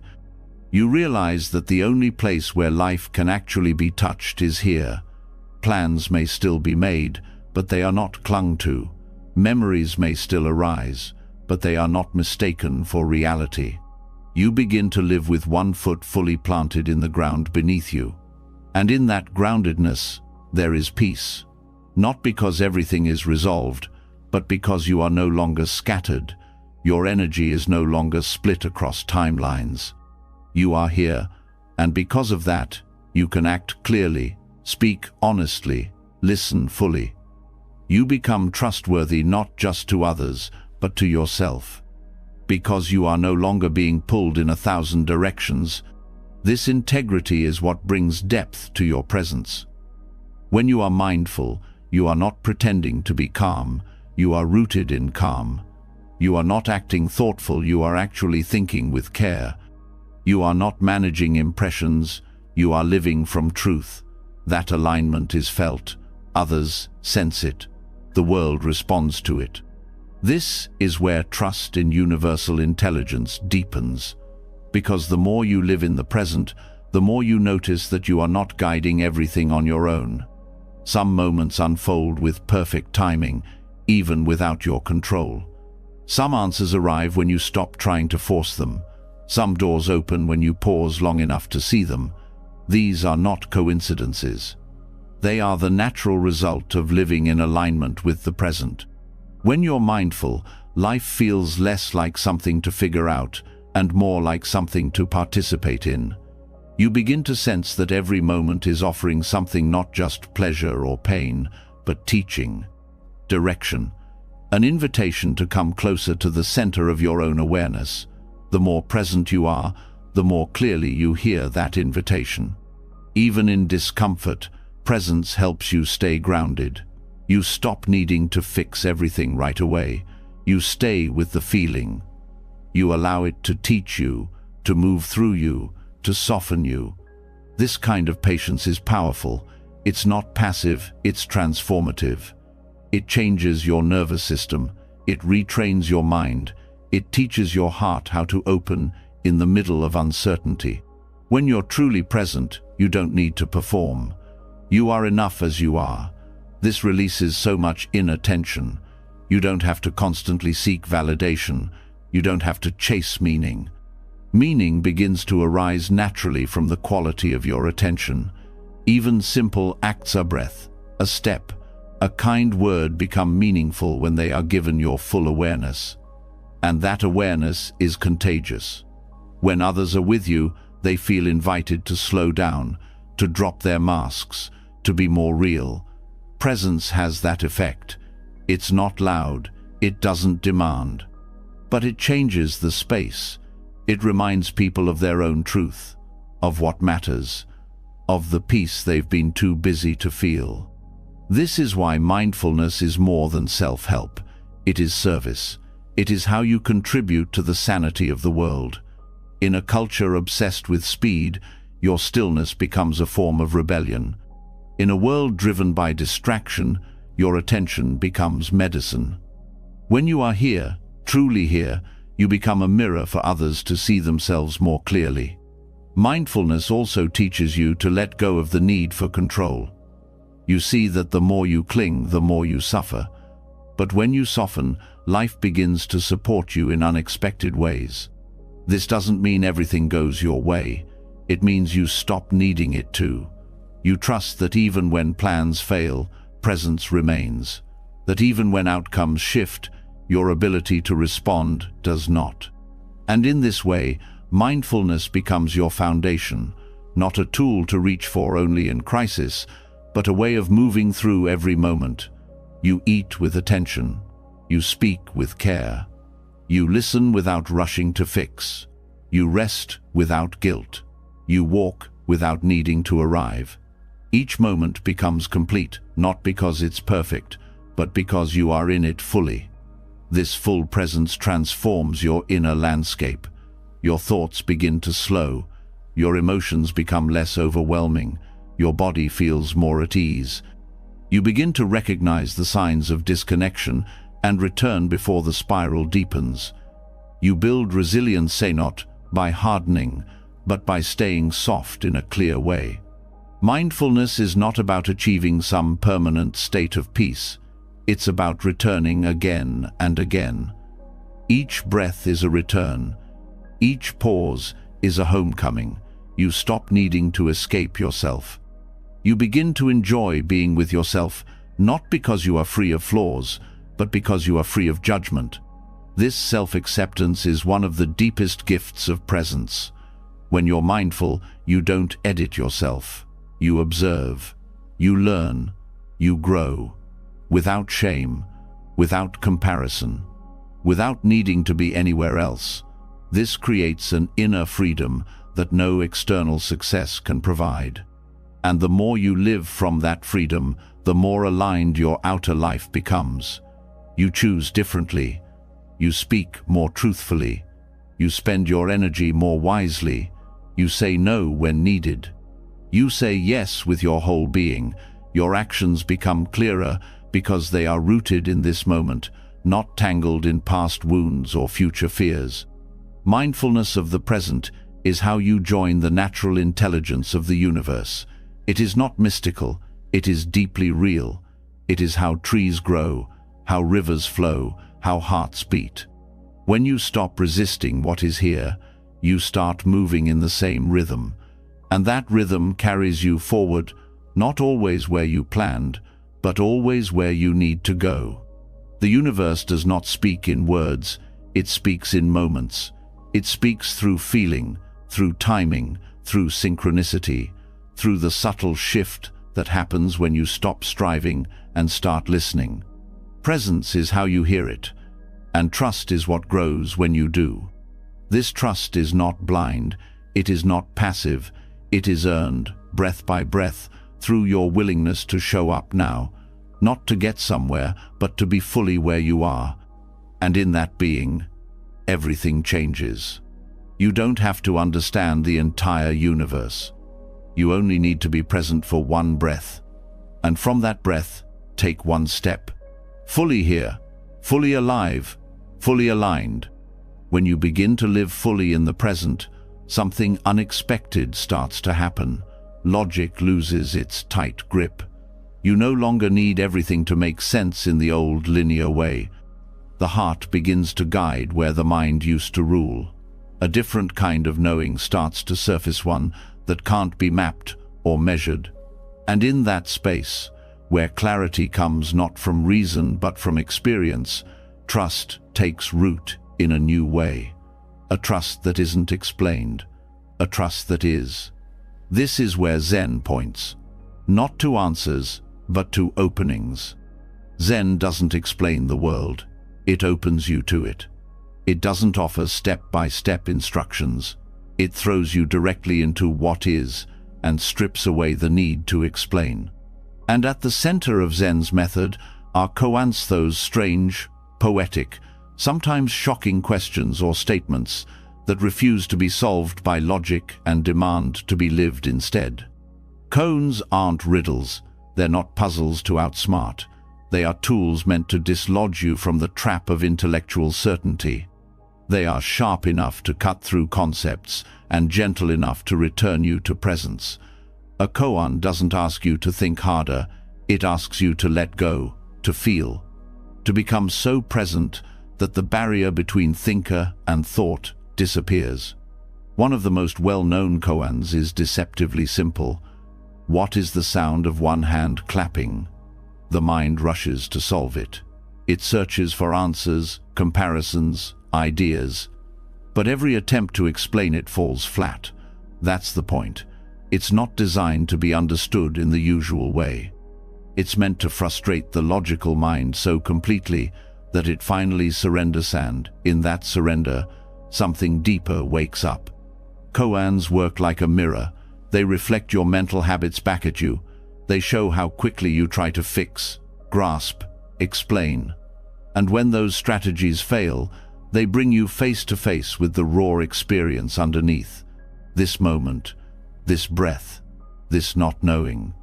And when you stop running from that space, you find something surprising clarity that doesn't come from figuring out, but from dropping in. Trust begins there, not in solving, but in allowing, not in certainty, but in direct contact with experience.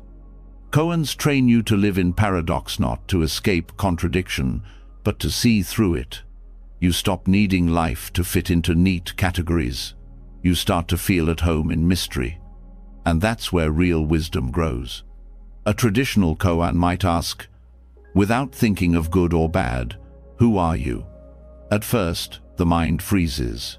It wants to analyze. It wants to reach for memory, for identity, for opinion. But the question pushes past those layers. Who are you when all the labels fall away? Not what do you believe? What do you know in your bones when thought is silent? This kind of questioning is not comfortable. It pulls the rug out from under your usual sense of self. But that's exactly what makes it powerful. Koans don't aim to make you feel safe. They aim to wake you up. And once you're awake, you begin to see that safety isn't found in having all the answers. It's found in learning to live deeply with the questions. Zen trusts the process. It doesn't rush. It doesn't explain the path. It gives you a koan, then waits for you to grow into it. The breakthrough never comes from force. It comes when resistance drops. When you stop trying to master the question and let the question dissolve the illusion of mastery. This mirrors life itself. Life is filled with events that defy logic, loss that doesn't make sense, joy that comes without reason, coincidences that speak louder than facts. Trying to control these things with logic only creates more tension. But when you begin to meet life, the way you meet a koan, curious, present, undefended, you start to feel a different kind of intelligence moving through everything. Koans also teach you to listen in a new way, not for information, but for resonance. You begin to feel when something is real, even if it can't be explained. You trust your inner response more than the outer structure.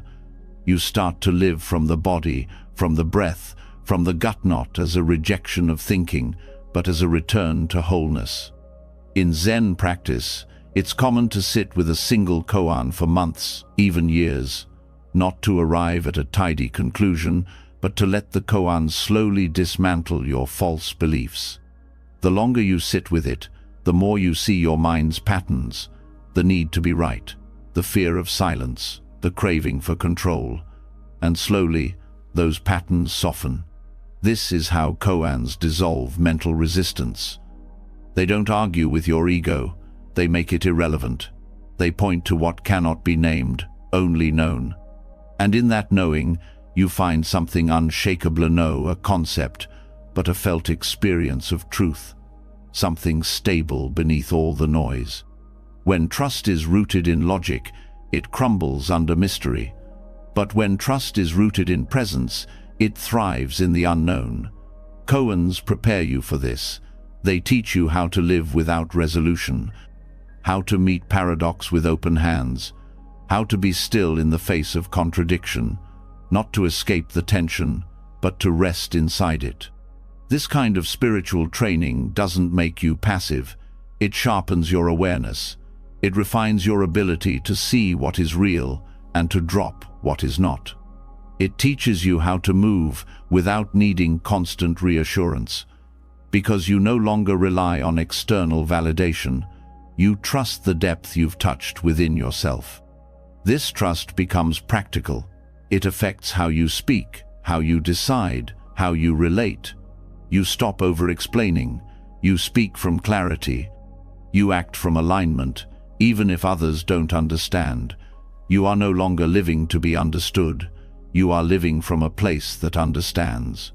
Zen calls this not knowing mind.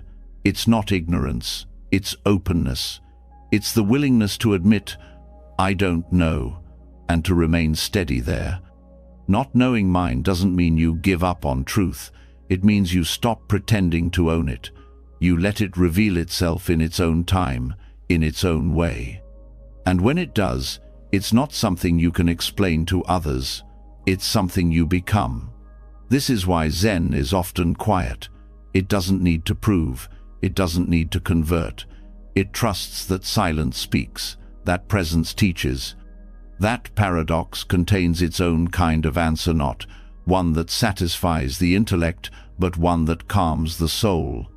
Koans train you to stop searching for life in thoughts and to start living it fully, here and now. They prepare you for the moments that can't be explained, only felt. The kind of moments where words fall short but meaning is everywhere. The kind of moments where your only task is to be fully present and let life unfold through you. This kind of presence requires courage, the courage to stop needing certainty, the courage to rest in discomfort, the courage to say, this doesn't make sense, but I trust it. Koans build that courage, one paradox at a time. In everyday life, this shows up as greater calm. You stop rushing to fix things that aren't broken. You stop needing to resolve every conversation. You allow tension to exist without making it wrong. You let life be messy without losing your center. And that centeredness becomes a gift to yourself and to everyone around you. Over time, koan practice becomes more than meditation. It becomes your way of meeting the world. Every experience becomes a kind of koan. How do you respond to change without clinging? How do you love without needing possession? How do you act wisely in a world that makes no promises? You don't answer these with words. You answer with your life. And in that answer, trust deepens not as a belief, but as a natural state. You stop waiting to feel safe and start knowing you are already supported. Not by logic, but by presence. Not by certainty, but by alignment with what is. Koans don't take you away from life. They take you deeper into it.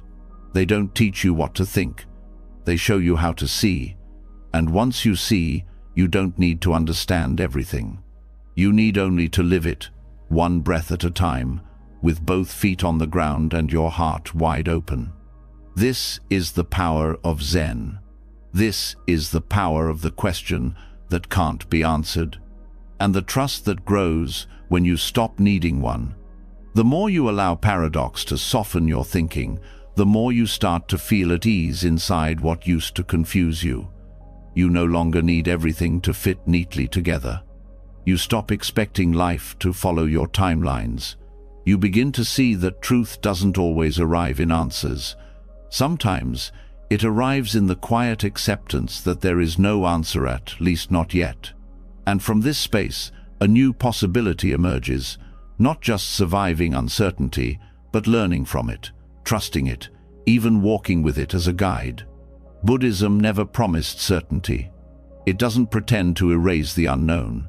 Instead, it meets it directly and calls it part of the path. It names impermanence as truth.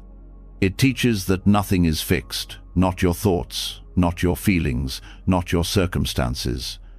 And instead of resisting this, it invites you to lean in, to see that the very thing the mind fears, the shifting, the unraveling, the unpredictability, is not a problem to solve, but a truth to understand.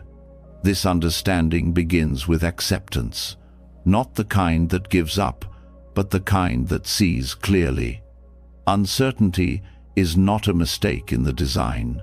It is the nature of all things. When you accept that, you stop trying to force life into shape. You stop waiting for a perfect plan. You begin to live in a deeper rhythm that listens more than it demands. Uncertainty brings discomfort because the mind craves control. It wants to know what's next. It wants to protect itself with stories and expectations.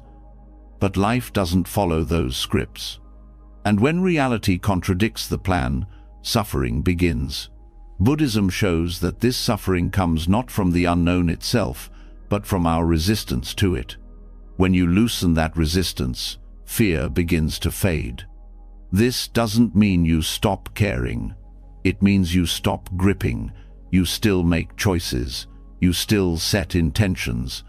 But you do so with openness, with the understanding that outcomes are not yours to dictate.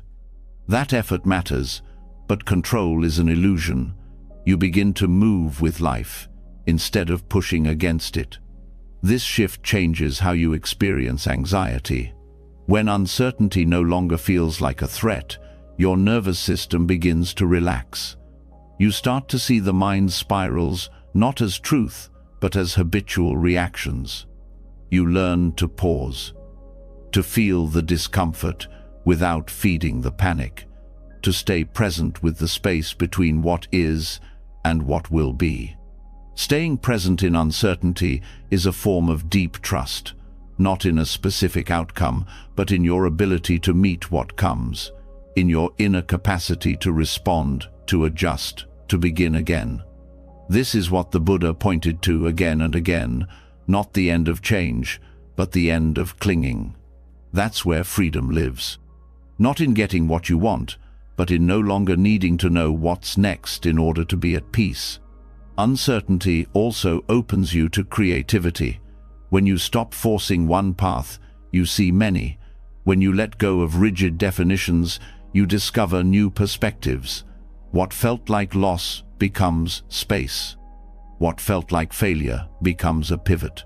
What felt like being stuck becomes a pause filled with potential.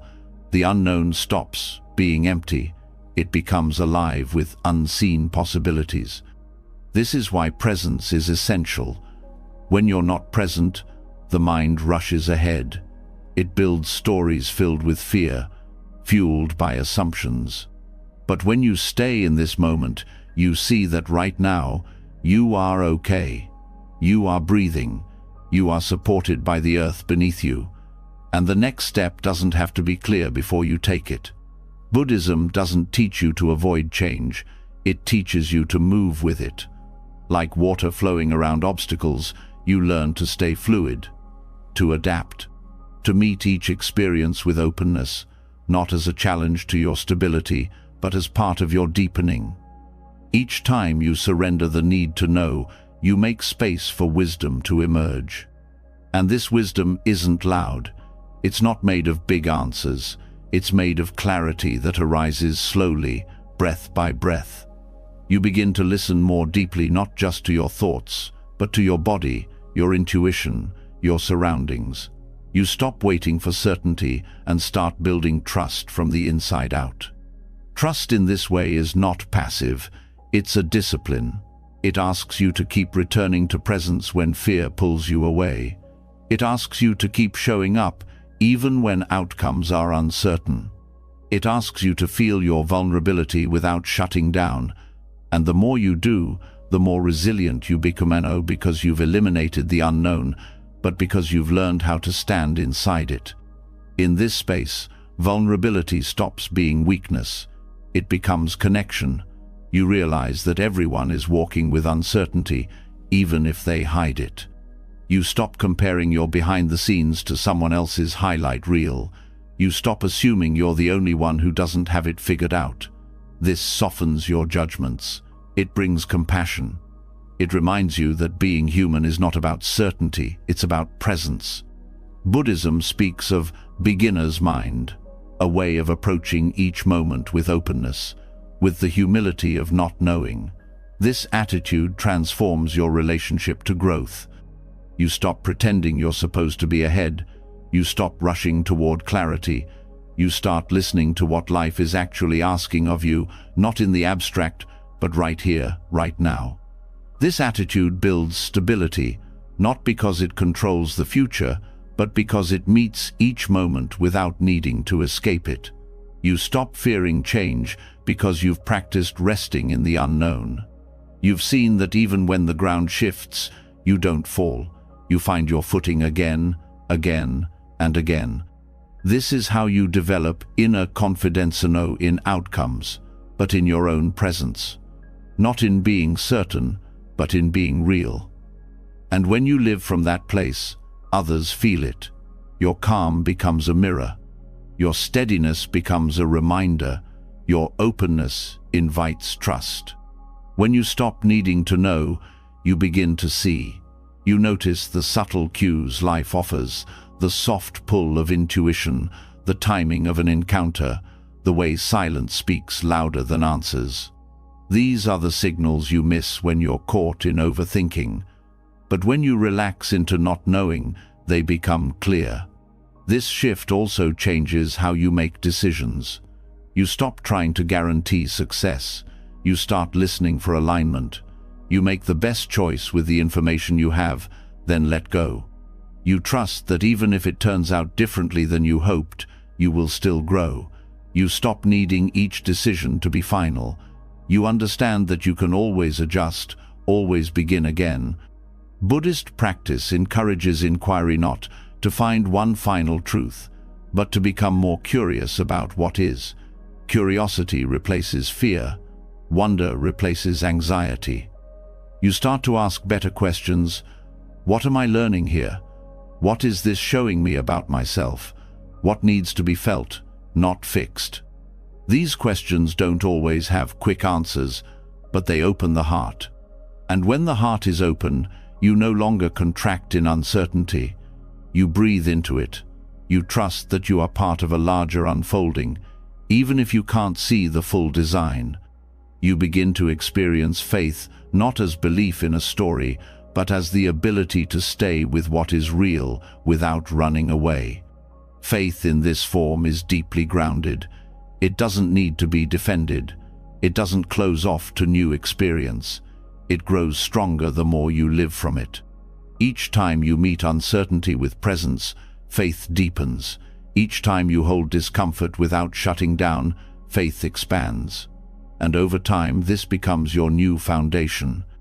Buddhism also reminds you that clinging is the source of suffering. Clinging to fixed outcomes, clinging to identities, clinging to what once worked but no longer fits. Letting go doesn't mean losing. It means creating space. Space for what is real now, space for new ways of being, space for transformation. And transformation rarely comes in certainty. It comes in moments of disorientation, of shedding, of stepping into the unknown. These moments feel like loss, but they are openings. They invite you to trust something deeper than your plan. They show you how much you've grown. They ask you to keep moving forward, even when the way isn't lit. This is why Buddhist practice is not about escaping life. It's about entering it fully, without filters, without false promises, with your whole self. You stop needing to shield yourself from change. You learn to bow to it, to let it shape you, to let it reveal what can only be seen in the space between certainty and surrender. Uncertainty is no longer the enemy. It becomes the practice, the teacher, the path itself. And when you begin to trust that path, you realize something important. You don't need to know everything. You only need to be present for what is here. The future unfolds from that presence. The answers rise from that stillness. The freedom lives in your willingness to stay, with open hands, with a quiet breath, with a heart wide enough to hold the unknown. Learning to stay present inside uncertainty is no small act. It reshapes everything.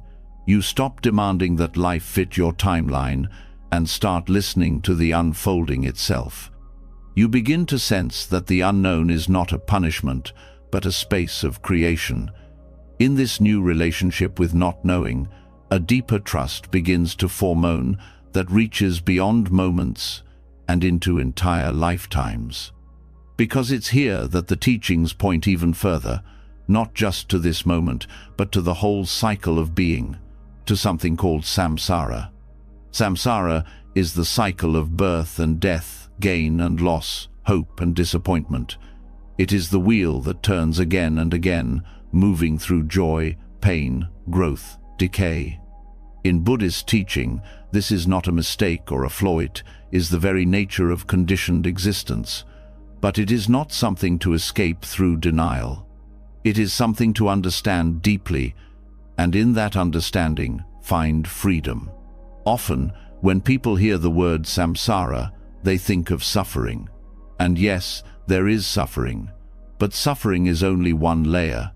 Samsara also contains everything that has shaped you, softened you, opened your heart. It includes every challenge that brought you insight, every ending that revealed your strength, every failure that humbled you into real wisdom. To trust samsara is to trust the process not just in theory, but through the lived experience of falling, rising, and falling again. This trust isn't passive. It is built slowly, through awareness and reflection. When you start to pay attention to the patterns of your life, you begin to see that nothing stays still. The grief that once felt endless shifts over time. The fear that held you back eventually loses its grip. The story that once defined you becomes just another chapter. Samsara shows that everything moves, even the things you thought would never change. This movement is not random. It is governed by cause and effect, by intention and consequence, by effort and timing. But most of all, it is governed by impermanence. When you resist this truth, the cycle becomes painful. When you align with it, the cycle becomes a teacher. Buddhism never asks you to bypass suffering. It invites you to see it clearly, to walk through it with presence and curiosity. One of the most powerful shifts on the path is when you stop seeing suffering as something going wrong and start seeing it as a moment of transformation. This doesn't mean you romanticize pain or seek it out. It means you stop turning away from it. You begin to notice what it's asking of you, where it's pointing, what it's trying to teach. In samsara, you don't stay in one state forever. Everything is in motion. Even your resistance is moving. Even your numbness is part of the process. When you trust that, you stop needing to rush through the hard parts. You stay long enough to understand them. You let them shape you in a deeper way. And what's shaped in that fire doesn't burn, it strengthens. This is why the Buddhist path speaks of rebirth, not just the literal cycle across lifetimes, but the inner rebirth that happens when you let go of the old, when you die to what no longer serves and open to what's waiting beneath. Rebirth doesn't mean forgetting the past. It means allowing yourself to begin again without being chained to it. Every time you meet your suffering with compassion, something new begins. Every time you stop blaming and start listening, the cycle shifts. You're not repeating for the sake of repetition. You're being shown where freedom is still possible. Samsara is not there to trap you. It's there to show you what you have not yet seen clearly. Every loop brings you closer to awareness if you are willing to look with open eyes. The more you walk this path, the more you begin to recognize the difference between pain that teaches and pain that repeats because of unawareness. You start seeing your patterns not as personal flaws, but as echoes of cause and effect. You see the places where you keep touching the same hot stove, hoping it will stop burning. And you start to ask deeper questions, not, "Why is this happening to me?" but, "What am I still holding on to?" This questioning doesn't always lead to instant relief, but it leads to depth. And from depth, real transformation becomes possible. You stop trying to skip ahead. You realize that the same patterns return until they are met with full attention. Samsara becomes your classroom, not because it is perfect, but because it is honest. It shows you what you believe, what you avoid, what you're still clinging to. The Buddha taught that awakening doesn't happen by running away from the cycle, but by understanding it, by becoming so familiar with its movements that you no longer get swept away by them. You learn to stand in the middle of the storm and still see clearly, to feel deeply without drowning, to hold space for both beginnings and endings without trying to control them. This changes how you see others. You realize they too are moving through cycles. They too are being shaped by forces you cannot see. This brings empathy. You stop expecting people to be further along than they are. You start holding space for their process, just as you hold space for your own. This doesn't mean you allow harm. It means you stop taking their behavior personally. You understand they are caught in their own wheel. And the wheel is not endless for its own sake. It spins until the lesson is learned, until the view changes, until you no longer need to repeat that specific story. That's how samsara becomes wisdom. Each turn brings a new angle, a new insight, a new layer of clarity. You stop seeing the repetition as failure. You start seeing it as refinement. When you live with this view, you stop demanding that life be free of difficulty. You start using difficulty as a mirror. You stop asking for comfort as a condition for peace. You begin to find peace in your ability to stay open, no matter what the cycle brings. Even when it brings loss, even when it brings change, you trust that the wheel keeps turning and that you will keep growing. Samsara doesn't make you small. It humbles you. It strips away what you thought would save you and leaves only what actually matters. Presence, compassion, wisdom. These are not abstract qualities. They are forged in the cycle through heartbreak, confusion, hope, and clarity, through the willingness to face yourself again and again, even when it hurts. When you trust samsara, you stop seeing life as a problem to solve. You start seeing it as a rhythm to follow. You begin to understand that the low points are not the end. They are the depth from which the next season begins. Just as winter carries the seed of spring, your darkness carries the seed of awakening. But only if you stay, only if you listen. In this way, suffering becomes sacred, not because it's desired, but because it becomes useful. It becomes part of the path, not separate from awakening, but woven into it. You begin to see that even in your most painful moments, something was being revealed. Something was being asked of you, to let go, to forgive, to change direction, to open more fully to the truth. Rebirth in this view is not about escaping. It's about returning again and again to your own inner clarity, to the awareness that does not change even as everything else does. The more you return, the less you fear the cycle. You know it is not final. You know it moves. You know you can meet it with steadiness and softness without needing to run. This steadiness becomes your strength.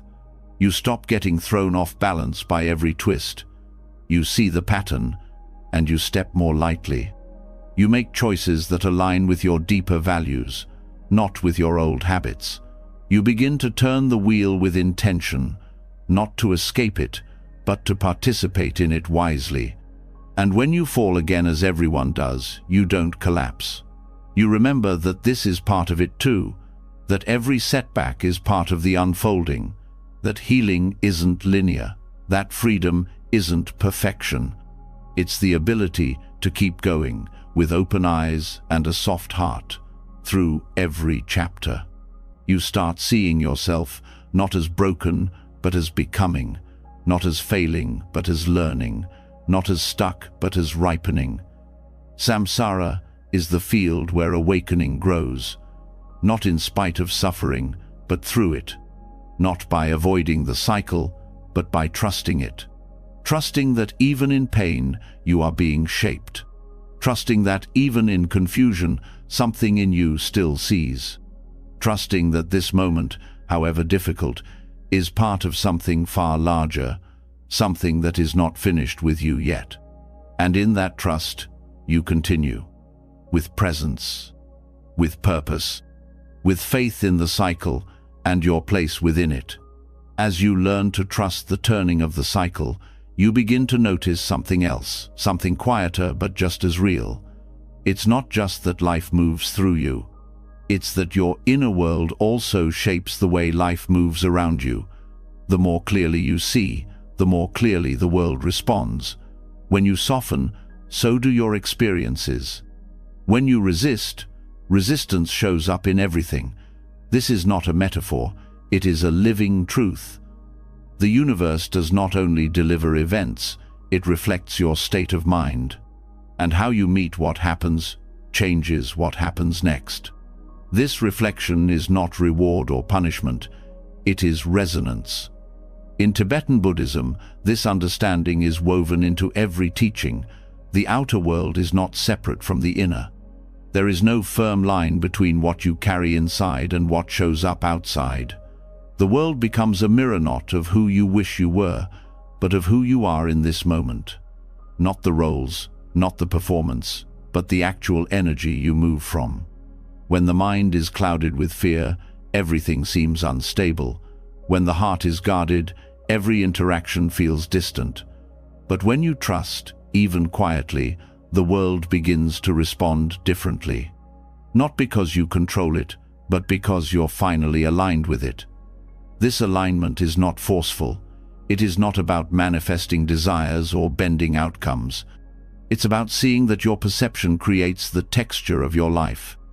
Perception is not neutral. It is filtered through belief, emotion, memory, and expectation. When you believe you are unsafe, even neutral situations feel threatening. When you believe you are unworthy, kindness can seem suspicious. But when you begin to trust your own awareness, when you rest in clarity, the world shifts not because the facts have changed, but because your relationship to them has. This is the essence of the cosmic mirror. The universe reflects back what you bring to it. When your thoughts are racing, the day feels chaotic. When you slow down, clarity returns. When you bring presence to your relationships, connection deepens. The mirror doesn't lie, it simply reflects. And the reflection teaches if you are willing to look with honesty. This is not always comfortable. Sometimes the mirror shows patterns you'd rather not see. But this is where growth begins. Not in denying what arises, but in seeing it as an invitation. If the outer world feels tense, maybe the inner world needs softening. If the same conflict keeps showing up, maybe the way you respond is ready to change. Life doesn't attack, it reveals. And what it reveals is always pointing back to something you are ready to meet. In this view, every experience becomes a chance to understand yourself more deeply, not through analysis, but through presence. You don't need to judge what you see. You simply need to notice. The reaction, the emotion, the trigger, they're all signals. They point to what you believe, what you expect, and what you're carrying. And as you become more aware, the reflection shifts. The universe starts to respond to your awareness instead of your fear. This is why trust matters. Not blind trust, but embodied trust. The kind that grows when you begin to live more honestly, when you stop performing and start feeling, when you stop trying to manipulate outcomes and start aligning with what's real. That trust changes your vibration not in a mystical way, but in a practical one. It changes your posture, your choices, your tone, your presence. And that presence shapes what comes next. This is also why your inner state can't be separated from your path. If you want peace, cultivate it within. If you want clarity, drop the noise. If you want connection, soften your walls. The world doesn't give you what you demand. It meets you where you are. This is not a rule, it's a law of resonance. It is how energy works. It is how life speaks. Tibetan teachings describe the mind as a projector. Your inner images, your thoughts, your beliefs, these are the slides. The world becomes the screen. If you don't recognize the projection, you keep reacting to the image as if it's objective truth. But when you recognize the source, you gain freedom. You stop blaming the screen. You adjust the lens. You change the slide. This doesn't mean you control reality. It means you shape how you meet it, and that changes everything. When you meet the moment with fear, you brace. When you meet it with openness, you adapt. When you meet it with love, even difficulty becomes a teacher. This is not about fixing your emotions. It's about being aware of the ones that are leading. It's about choosing your posture before the next step. The mirror also reflects your unconscious. The parts of you that you ignore or suppress still speak through what life brings. If there is unprocessed grief, it will show up in your relationships. If there is hidden anger, it will leak into your decisions. This is not punishment. It is the natural movement of energy seeking balance. The universe is not trying to expose you, it's trying to wake you. When you begin to meet these reflections with curiosity instead of shame, change becomes possible. You stop needing to protect the old story. You start asking deeper questions. What is this situation showing me? What belief is being mirrored? What would shift if I met this moment with more kindness? This awareness doesn't make you passive, it makes you powerful. Because now your choices are based on clarity, not reactivity. You're not just repeating the same loops. You're pausing. You're seeing. You're creating space for something new to emerge. And in that space, the universe reflects something different back. You also stop taking things so personally. When someone projects their pain, you don't absorb it. You see it as their own reflection, their own unfinished story. This doesn't mean you accept harm. It means you hold stronger boundaries with less resentment. You don't need to retaliate. You simply step out of the cycle. You choose a new frequency, and the mirror adjusts. Even your external circumstances begin to feel different. Not because they always improve, but because you are no longer at war with them. A delayed plan becomes time to reflect. A difficult conversation becomes a chance to practice compassion. A disappointment becomes space for realignment. These shifts are not magical, they are rooted in presence. They come from being willing to meet what is without resisting it. And as you live this way, something deeper starts to unfold. You stop searching outside for meaning. You realize that meaning comes from how you meet the moment. You stop needing signs to tell you what to do. You become the sign. Your own clarity becomes your compass. Your own peace becomes your path.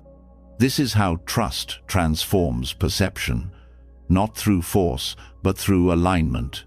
You begin to trust that whatever is showing up is connected to something in you, that the next step becomes clear when you stop trying to control the outcome.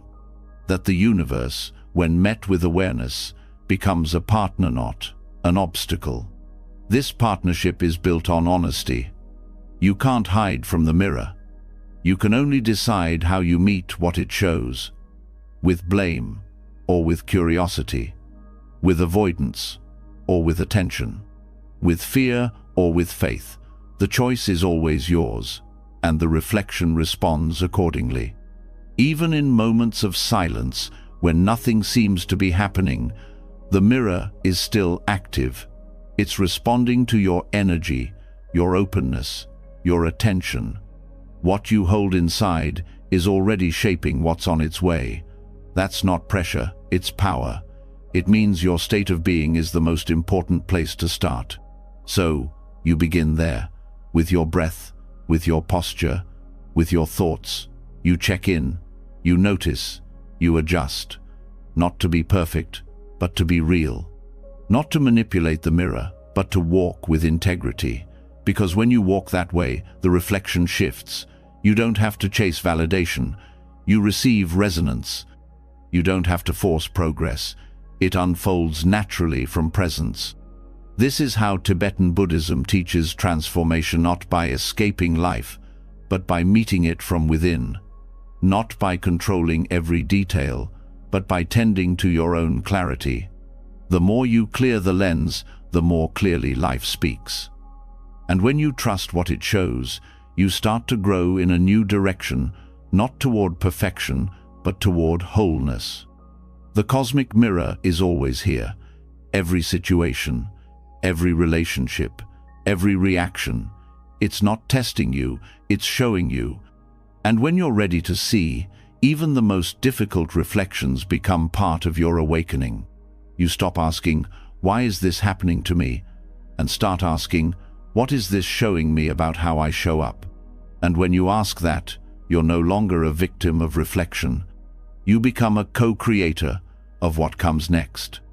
The more clearly you begin to see how the universe reflects your state of being, the more you understand that life is not asking you to control it. It's asking you to meet it.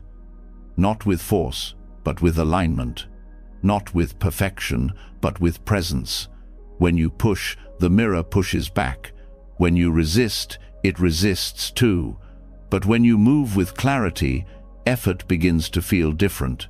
It's no longer a struggle to prove or chase or hold on. It becomes something steady, intentional, and free of tension. This is what Buddhist practice calls right effort. Right effort is not about pushing harder. It's not about trying to get ahead at any cost. It's the opposite of forcing. It's the energy of sincerity without strain, of dedication without obsession. It is how you move when your actions come from trust rather than fear. It is the quality of effort that arises when your inner state is aligned with your values, not with your attachments. Effort, by itself, isn't always helpful. Effort can be exhausting when it's fueled by insecurity or urgency. When you try to control results, even with good intentions, you often tighten. You overwork. You become fixated on outcomes, and in that state, it's easy to lose your balance.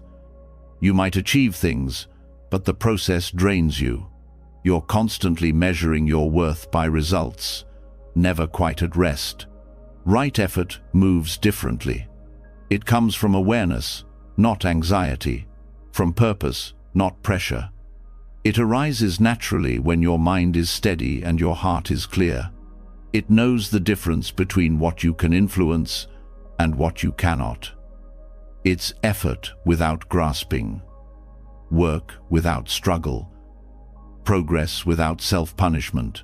In the Eightfold Path, right effort is described as the energy to prevent unwholesome states from arising, to abandon those already present, to develop wholesome states, and to maintain the ones that have already begun.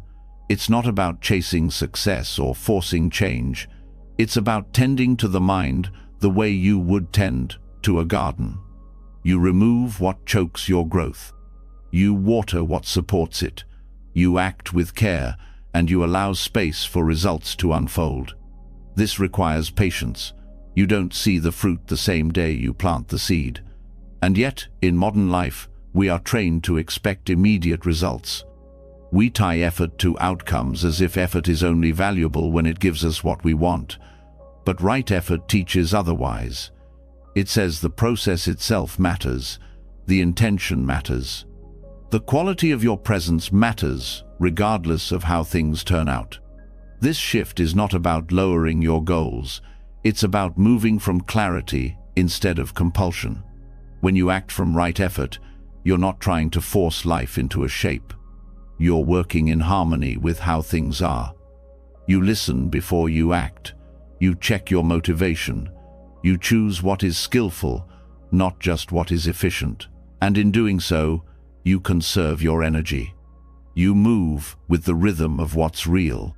This rhythm is not always fast. Sometimes right effort looks like resting. Sometimes it looks like doing less. Knowing when to stop is just as important as knowing when to begin. Right effort includes discernment. It asks you to pay attention not just to what you're doing, but to how you're doing it. Are you pushing from fear? Are you rushing to avoid discomfort? Or are you acting from grounded intention? These questions don't slow you down. They guide you. They help you bring your whole self into what you do. And when you do that, your actions begin to carry a different energy. They feel cleaner. You become less attached to results because you trust the process. You know that even if things don't go the way you hoped, your effort still mattered. It shaped you. It strengthened your integrity. It refined your path. Right effort also teaches you to recognize when effort becomes attachment.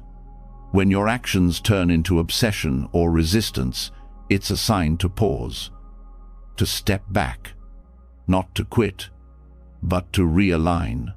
Sometimes, the most powerful shift is not doing more eights, letting go of the need for a specific outcome. This isn't giving up. It's returning to center, trusting that when you do what is yours to do, the rest will follow in its own time. This doesn't mean you stop planning. It means you hold your plans lightly. You set goals, but you don't make your peace depend on them. You take steps, but you leave room for change. You stay flexible, responsive, open to surprise. Right effort allows for life to speak back. It's not rigid. It moves in relationship to what's real. This kind of effort also respects the body. It doesn't ignore pain signals or run on burnout. It values sustainability over intensity. It listens for when you need to rest, to nourish, to slow down. And it trusts that rest is not weakness. That sometimes the most skillful action is pausing long enough to feel what's true before the next move. This level of self-awareness creates steadiness. You stop swinging between extremes. You're no longer caught in cycles of overexertion, followed by collapse. You begin to live in balance. Your energy becomes more consistent. You're not always chasing. You're not always recovering. You're simply moving in rhythm with what is needed now. Right effort also transforms how you deal with failure. Because when you're not forcing outcomes, failure loses its sting. It becomes feedback, not self-judgment. You learn. You adjust. You try again. There's no drama, no collapse. Just the quiet commitment to stay on the path, to keep showing up, even when the results are unclear. This teaches humility, not the kind that makes you small, but the kind that helps you see clearly. You stop needing to prove yourself. You act because it's the right thing to do, not because it will earn approval. Your actions become an offering, a contribution. You move from service rather than ego, and that shift changes everything. Others begin to feel it too. Your presence becomes more trustworthy. Your words carry more weight. Not because you are louder, but because you are aligned. People sense that you're not trying to get something from them, that you're not reacting, you're rooted. And that rootedness is what gives your effort power. This kind of effort also sharpens your discipline, not through force, but through purpose. You don't need motivation tricks when your energy is aligned. You don't need to hype yourself up when your values are clear. Discipline becomes natural when your actions flow from what matters most to you. And yet, right effort is never rigid. It includes compassion. You allow yourself to be human, to have off days, to make mistakes. You don't turn discipline into punishment. You turn it into care. You hold yourself accountable, but with gentleness. You start again, not because you failed, but because you're still growing. Over time, right effort becomes your default. You stop chasing intensity and start choosing consistency. You stop reacting to every setback and start responding with presence. You stop needing everything to happen quickly and start trusting that steady steps create real change. This is how right effort builds resilience. Not the kind that endures without feeling, but the kind that adapts, that learns, that stays connected. You begin to trust that you don't have to fight your way to peace. You can walk there. You can arrive breath by breath, step by step, by staying true to what is real. Right effort doesn't promise comfort. It promises alignment. It doesn't protect you from difficulty. It helps you meet it with strength. It doesn't remove uncertainty. It teaches you how to move through it with grace. In this way, effort stops being about what you achieve. It becomes about who you become. Not in the eyes of others, but in the quiet of your own heart. You know you showed up fully. You know you moved with care. You know you stayed connected to what matters. And that is enough. That is the path. One step, one breath, one honest effort at a time. As right effort softens your need to control outcomes, you begin to feel the deeper ground underneath all striving, the truth that everything you build, everything you experience, everything you become is touched by change. You can act with clarity and walk with care, but none of it is permanent. Even the most meaningful progress will one day pass. This realization isn't cause for despair, it's an opening, a call to deepen your trust, not just in life's unfolding, but in its fading. And nowhere is this invitation clearer than in the 5 remembrances. The 5 remembrances are simple phrases spoken in Buddhist tradition, not to frighten, but to awaken. They are reflections on impermanence, illness, aging, death, and the truth that all we love will eventually change. At first glance, they seem heavy, but their purpose is not to weigh the heart down. Their purpose is to open it. Because when you remember what is inevitable, you stop pretending you have endless time. You stop living in avoidance. You begin to meet your life with more honesty. The first remembrance: I am of the nature to grow old. There is no way to escape growing old. This is not just about physical age. It's about understanding that everything, body, identity, memory, will shift. Aging is not failure, it is movement. It is a reminder that nothing in form will stay the same. And this can either cause fear or clarity. When you accept aging, you begin to live in better rhythm with reality. You stop clinging to youth. You stop measuring worth by what fades. You start honoring the wisdom that comes with change. You start showing up now, instead of waiting for later. The second remembrance: I am of the nature to become ill. There is no way to escape illness. This is not a sentence of doom. It's a reminder that vulnerability is not a flaw in the system, it's a part of it. Your body will have limits. It will ache. It will sometimes break down. And rather than resenting this, you can begin to care for it differently. Illness brings awareness to what has been ignored. It slows you down when you've been moving too fast. It teaches compassion not just for yourself, but for others who walk through pain. When you accept that health is not guaranteed, you begin to value it more. You start to make choices from care rather than denial. The third remembrance: I am of the nature to die. There is no way to escape death. This is the truth that most people spend their lives avoiding. But Buddhism does not turn away from it. It faces it gently, directly, with full awareness. Death is not a threat, it is part of the rhythm of all things. And when you stop fearing it, you begin to live more honestly. You speak what matters. You listen more closely. You let go of the little battles that don't need to be fought. Death reminds you that time is precious, not to be rushed through, but to be lived with attention. Every breath becomes more meaningful when you remember you will not breathe forever. The fourth remembrance. All that is dear to me and everyone I love are of the nature to change. There is no way to escape being separated from them. This truth is tender. It touches the softest places in the heart. It brings up grief and fear, but also love. Because when you truly understand impermanence, your love deepens. You stop taking people for granted. You start saying what needs to be said. You hold others not with ownership, but with gratitude. When you know things will change, you stop waiting for the perfect moment. You begin to show up in the moments you have, which is the only way real connection is built. The fifth remembrance. My actions are my only true belongings. I cannot escape the consequences of my actions. My actions are the ground upon which I stand. This final truth brings everything into focus. It's not your status, your appearance, your titles, or your plans that follow you. It's how you live, how you speak, how you treat others, how you show up when no one is watching. In a world that changes constantly, this is what remains. Your choices shape not just your outer life, but your inner peace. The more clearly you see this, the more mindfully you live. Not out of fear, but out of respect for your own path.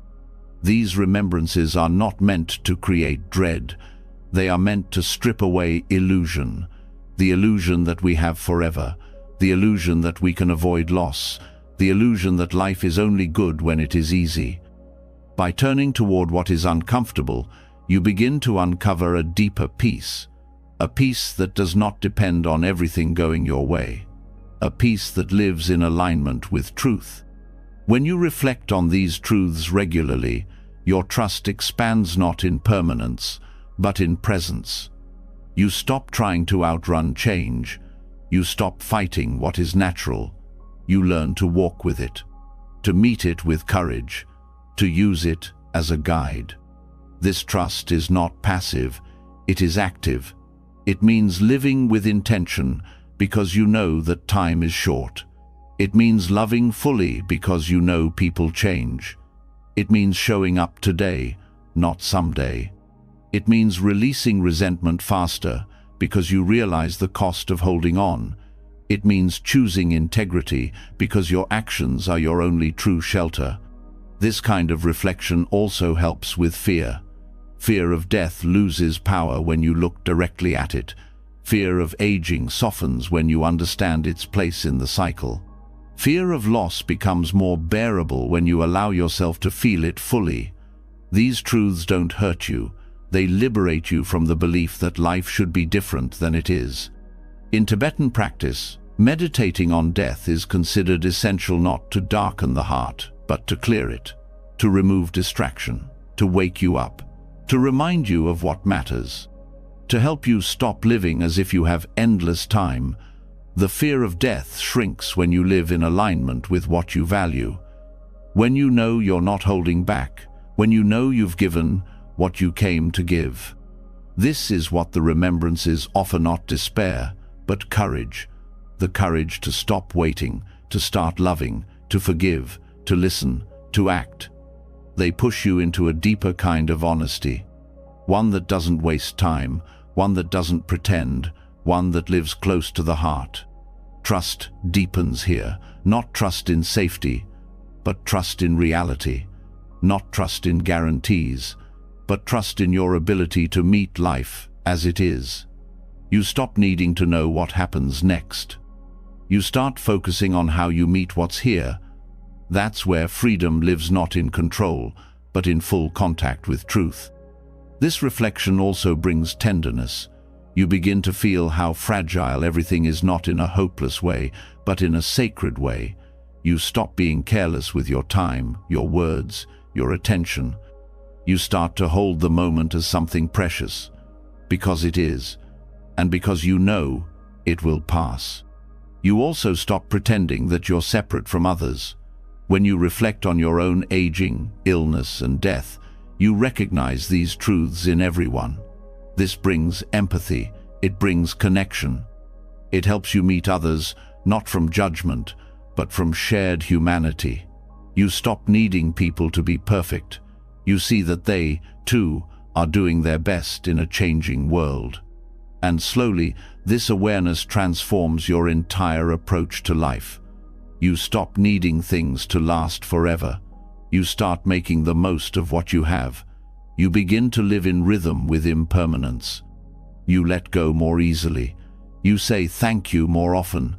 You laugh even when the future is unclear. You cry without apology. You live without holding back. This is the depth the 5 remembrances offer.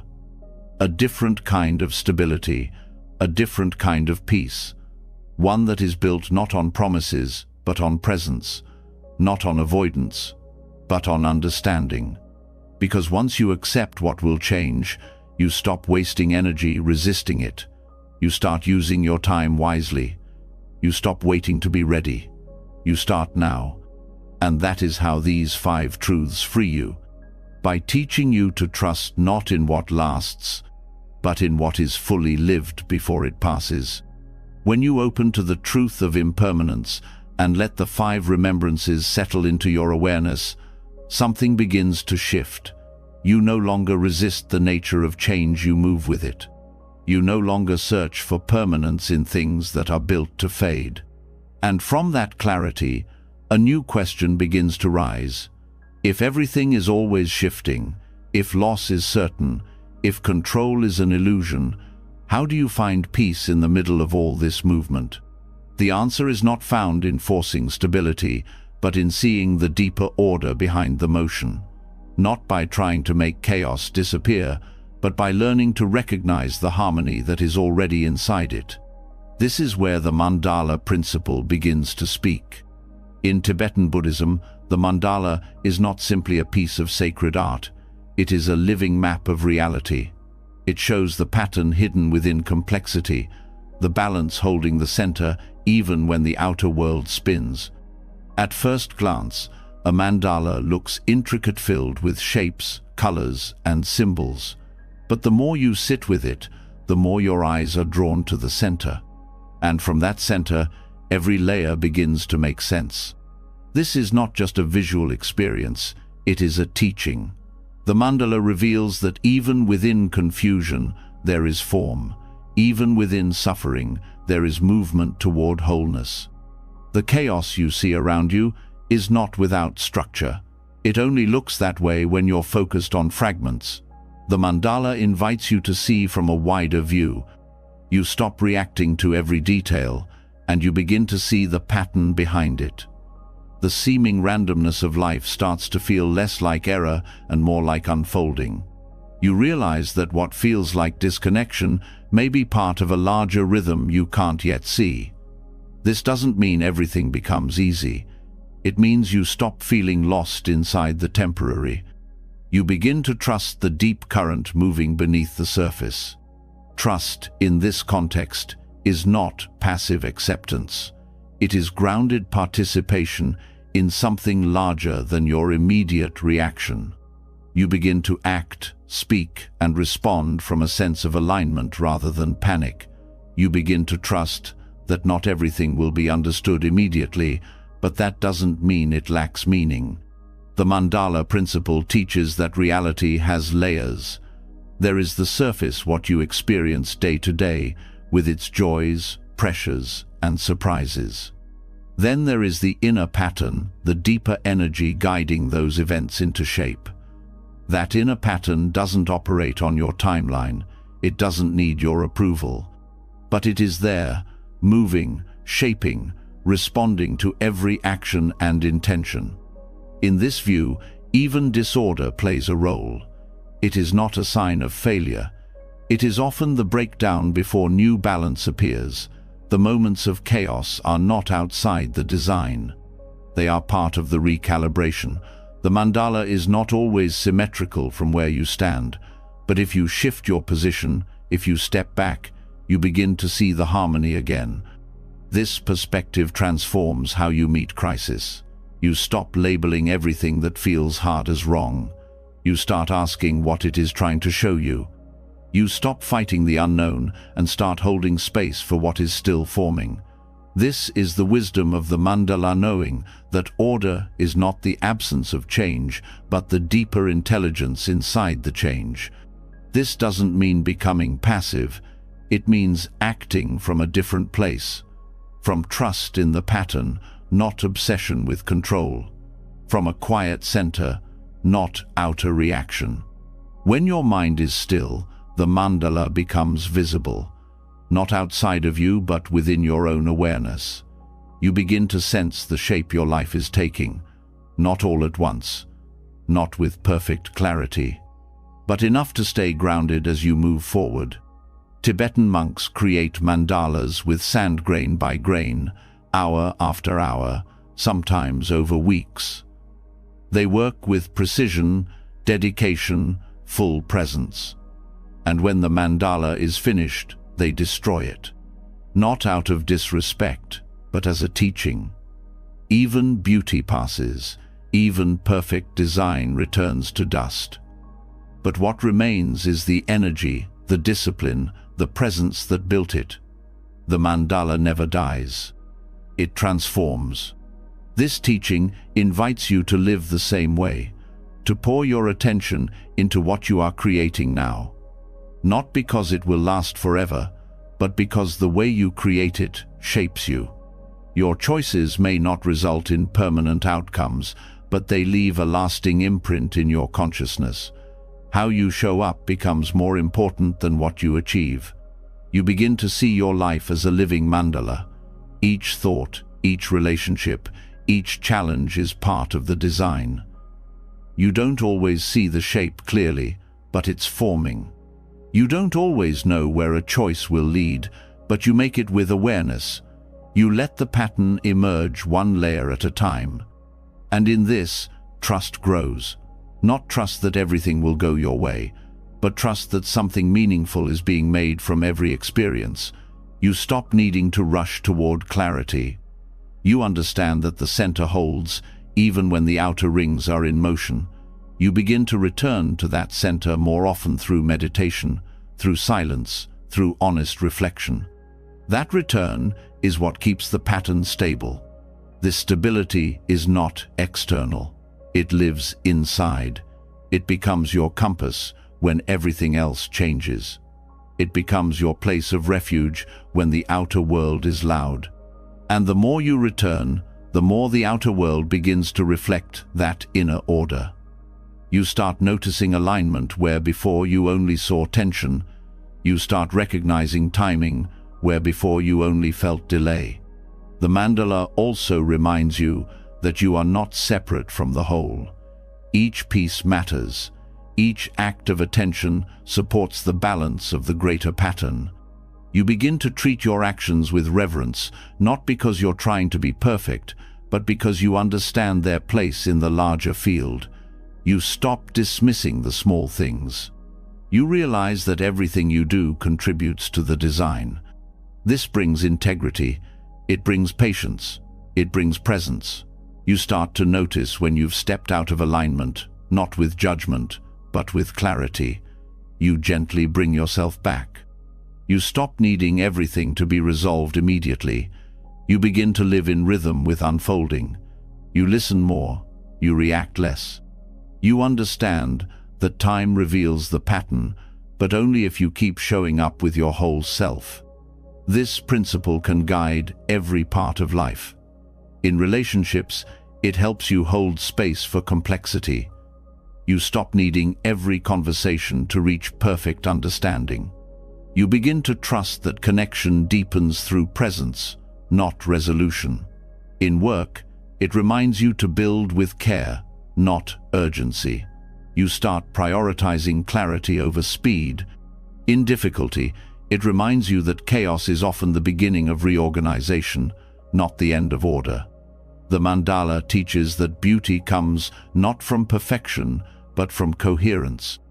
When your actions reflect your values, when your speech reflects your intention, when your decisions reflect your awareness, you are in harmony. Even if the outcome is uncertain, the pattern is strong. Even if the world looks messy, your alignment becomes part of the greater balance. This view doesn't make you passive, it helps you participate more skillfully. You stop reacting from fear, you start acting from insight. You take responsibility not just for what you do, but for how you do it. And that how begins to ripple outward. Others feel it. The world responds to it. The pattern becomes visible again. And even when things fall apart, you no longer panic. You remember the monks and the sand. You remember that form fades, but essence remains. You trust that the cycle will begin again, that the center will still be there, that your presence will guide you to the next right step. The mandala principle doesn't erase difficulty, it holds it in context. It gives it a place inside the whole. It reminds you that the universe is not chaos dressed up as meaning. It is meaning expressed through change. It is order that includes disorder. It is beauty that includes shadow. It is truth that includes uncertainty. And when you trust that, you walk differently. You breathe more deeply. You speak more clearly. You move not from panic, but from wisdom. Because now you know, even in the middle of disorder, something steady holds. And your task is not to escape the chaos, but to stand in it with open eyes and help reveal the pattern waiting to be seen. Once you begin to recognize the patterns hidden within disorder, once you learn to see chaos not as error but as part of a greater rhythm, something deep within you begins to settle. The need to force, to fix, to rush dissolves. You no longer chase control, you listen, you align. And within that alignment, a different kind of energy begins to move on that has nothing to do with status or performance, and everything to do with the heart's intention. It is not calculated, it is not transactional. It is the simplest and most powerful force of connection. It is compassion. In Buddhist teachings, compassion is not a feeling you wait to have, it is a way of being that you choose to embody. It is considered the natural expression of wisdom. When you understand the impermanence of all things, when you see clearly the interconnectedness of all life, compassion is the response that arises, not as obligation, but as truth. It becomes your way of participating in the web of existence with integrity. Tibetan Buddhism often speaks of compassion as a kind of cosmic currency, not in a literal sense, but in a deeply spiritual one. The energy you release into the world returns to you not always through material outcomes, but through alignment, through clarity, through an inner knowing that you are living in harmony with the current of life. The more compassion you give, the more trust you feel, not because things always go your way, but because you know you are in right relationship with the whole. Compassion restores trust where logic fails. It bridges what division breaks. It allows you to stay open even when the mind wants to protect. In moments of doubt, compassion is what carries you forward, not because it solves the problem, but because it keeps your heart intact while you move through it. You begin to see that trust is not built from certainty, is built from care. Care for your own experience, and care for the experiences of others. When you act with compassion, your energy changes, your decisions become less reactive, your words soften, you listen more deeply, and this shift ripples into every space you enter. Compassion does not weaken your boundaries, it strengthens them. It allows you to say no without harshness. It lets you speak truth without harm. It transforms action into something more than effort. It becomes an offering. Compassion is not pity. It does not look down. It sees the other as an extension of itself. It recognizes suffering without trying to fix it out of discomfort. It holds space with presence, not pressure. It honors pain without needing to own it. And it creates conditions where healing can begin slowly, quietly, in the soil of non-judgment. This kind of compassion starts with yourself. Without it, everything else becomes performance. If you cannot meet your own pain with tenderness, your care for others will carry tension. When you begin to treat your struggles as part of the shared human experience, not as flaws to hide, your presence becomes more honest. You stop needing to prove your strength. You start showing up as you are, and in doing so, you give others permission to do the same. Self-compassion is not indulgence. It is discipline in its purest form. The discipline to stay when it hurts, to soften when you want to run, to forgive when the inner voice turns sharp. It is the foundation of all other forms of care. And when it is cultivated, you become trustworthy to yourself. That trust is unshakable because it is not based on outcome, it is based on the way you meet each moment. As compassion deepens, generosity naturally follows. You begin to give not out of pressure, but out of abundance. Not because you have extra, but because you recognize that everything you hold is already shared.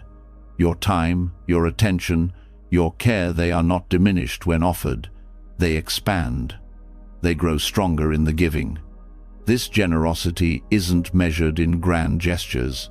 It lives in the small moments, pausing to listen, offering kindness without being asked, holding back judgment, giving the benefit of the doubt. These acts create space where trust can grow, not just between people, but within the fabric of existence itself. Because what you give out reflects what you trust. If you believe the world is hostile, you guard yourself. If you believe it is indifferent, you withdraw.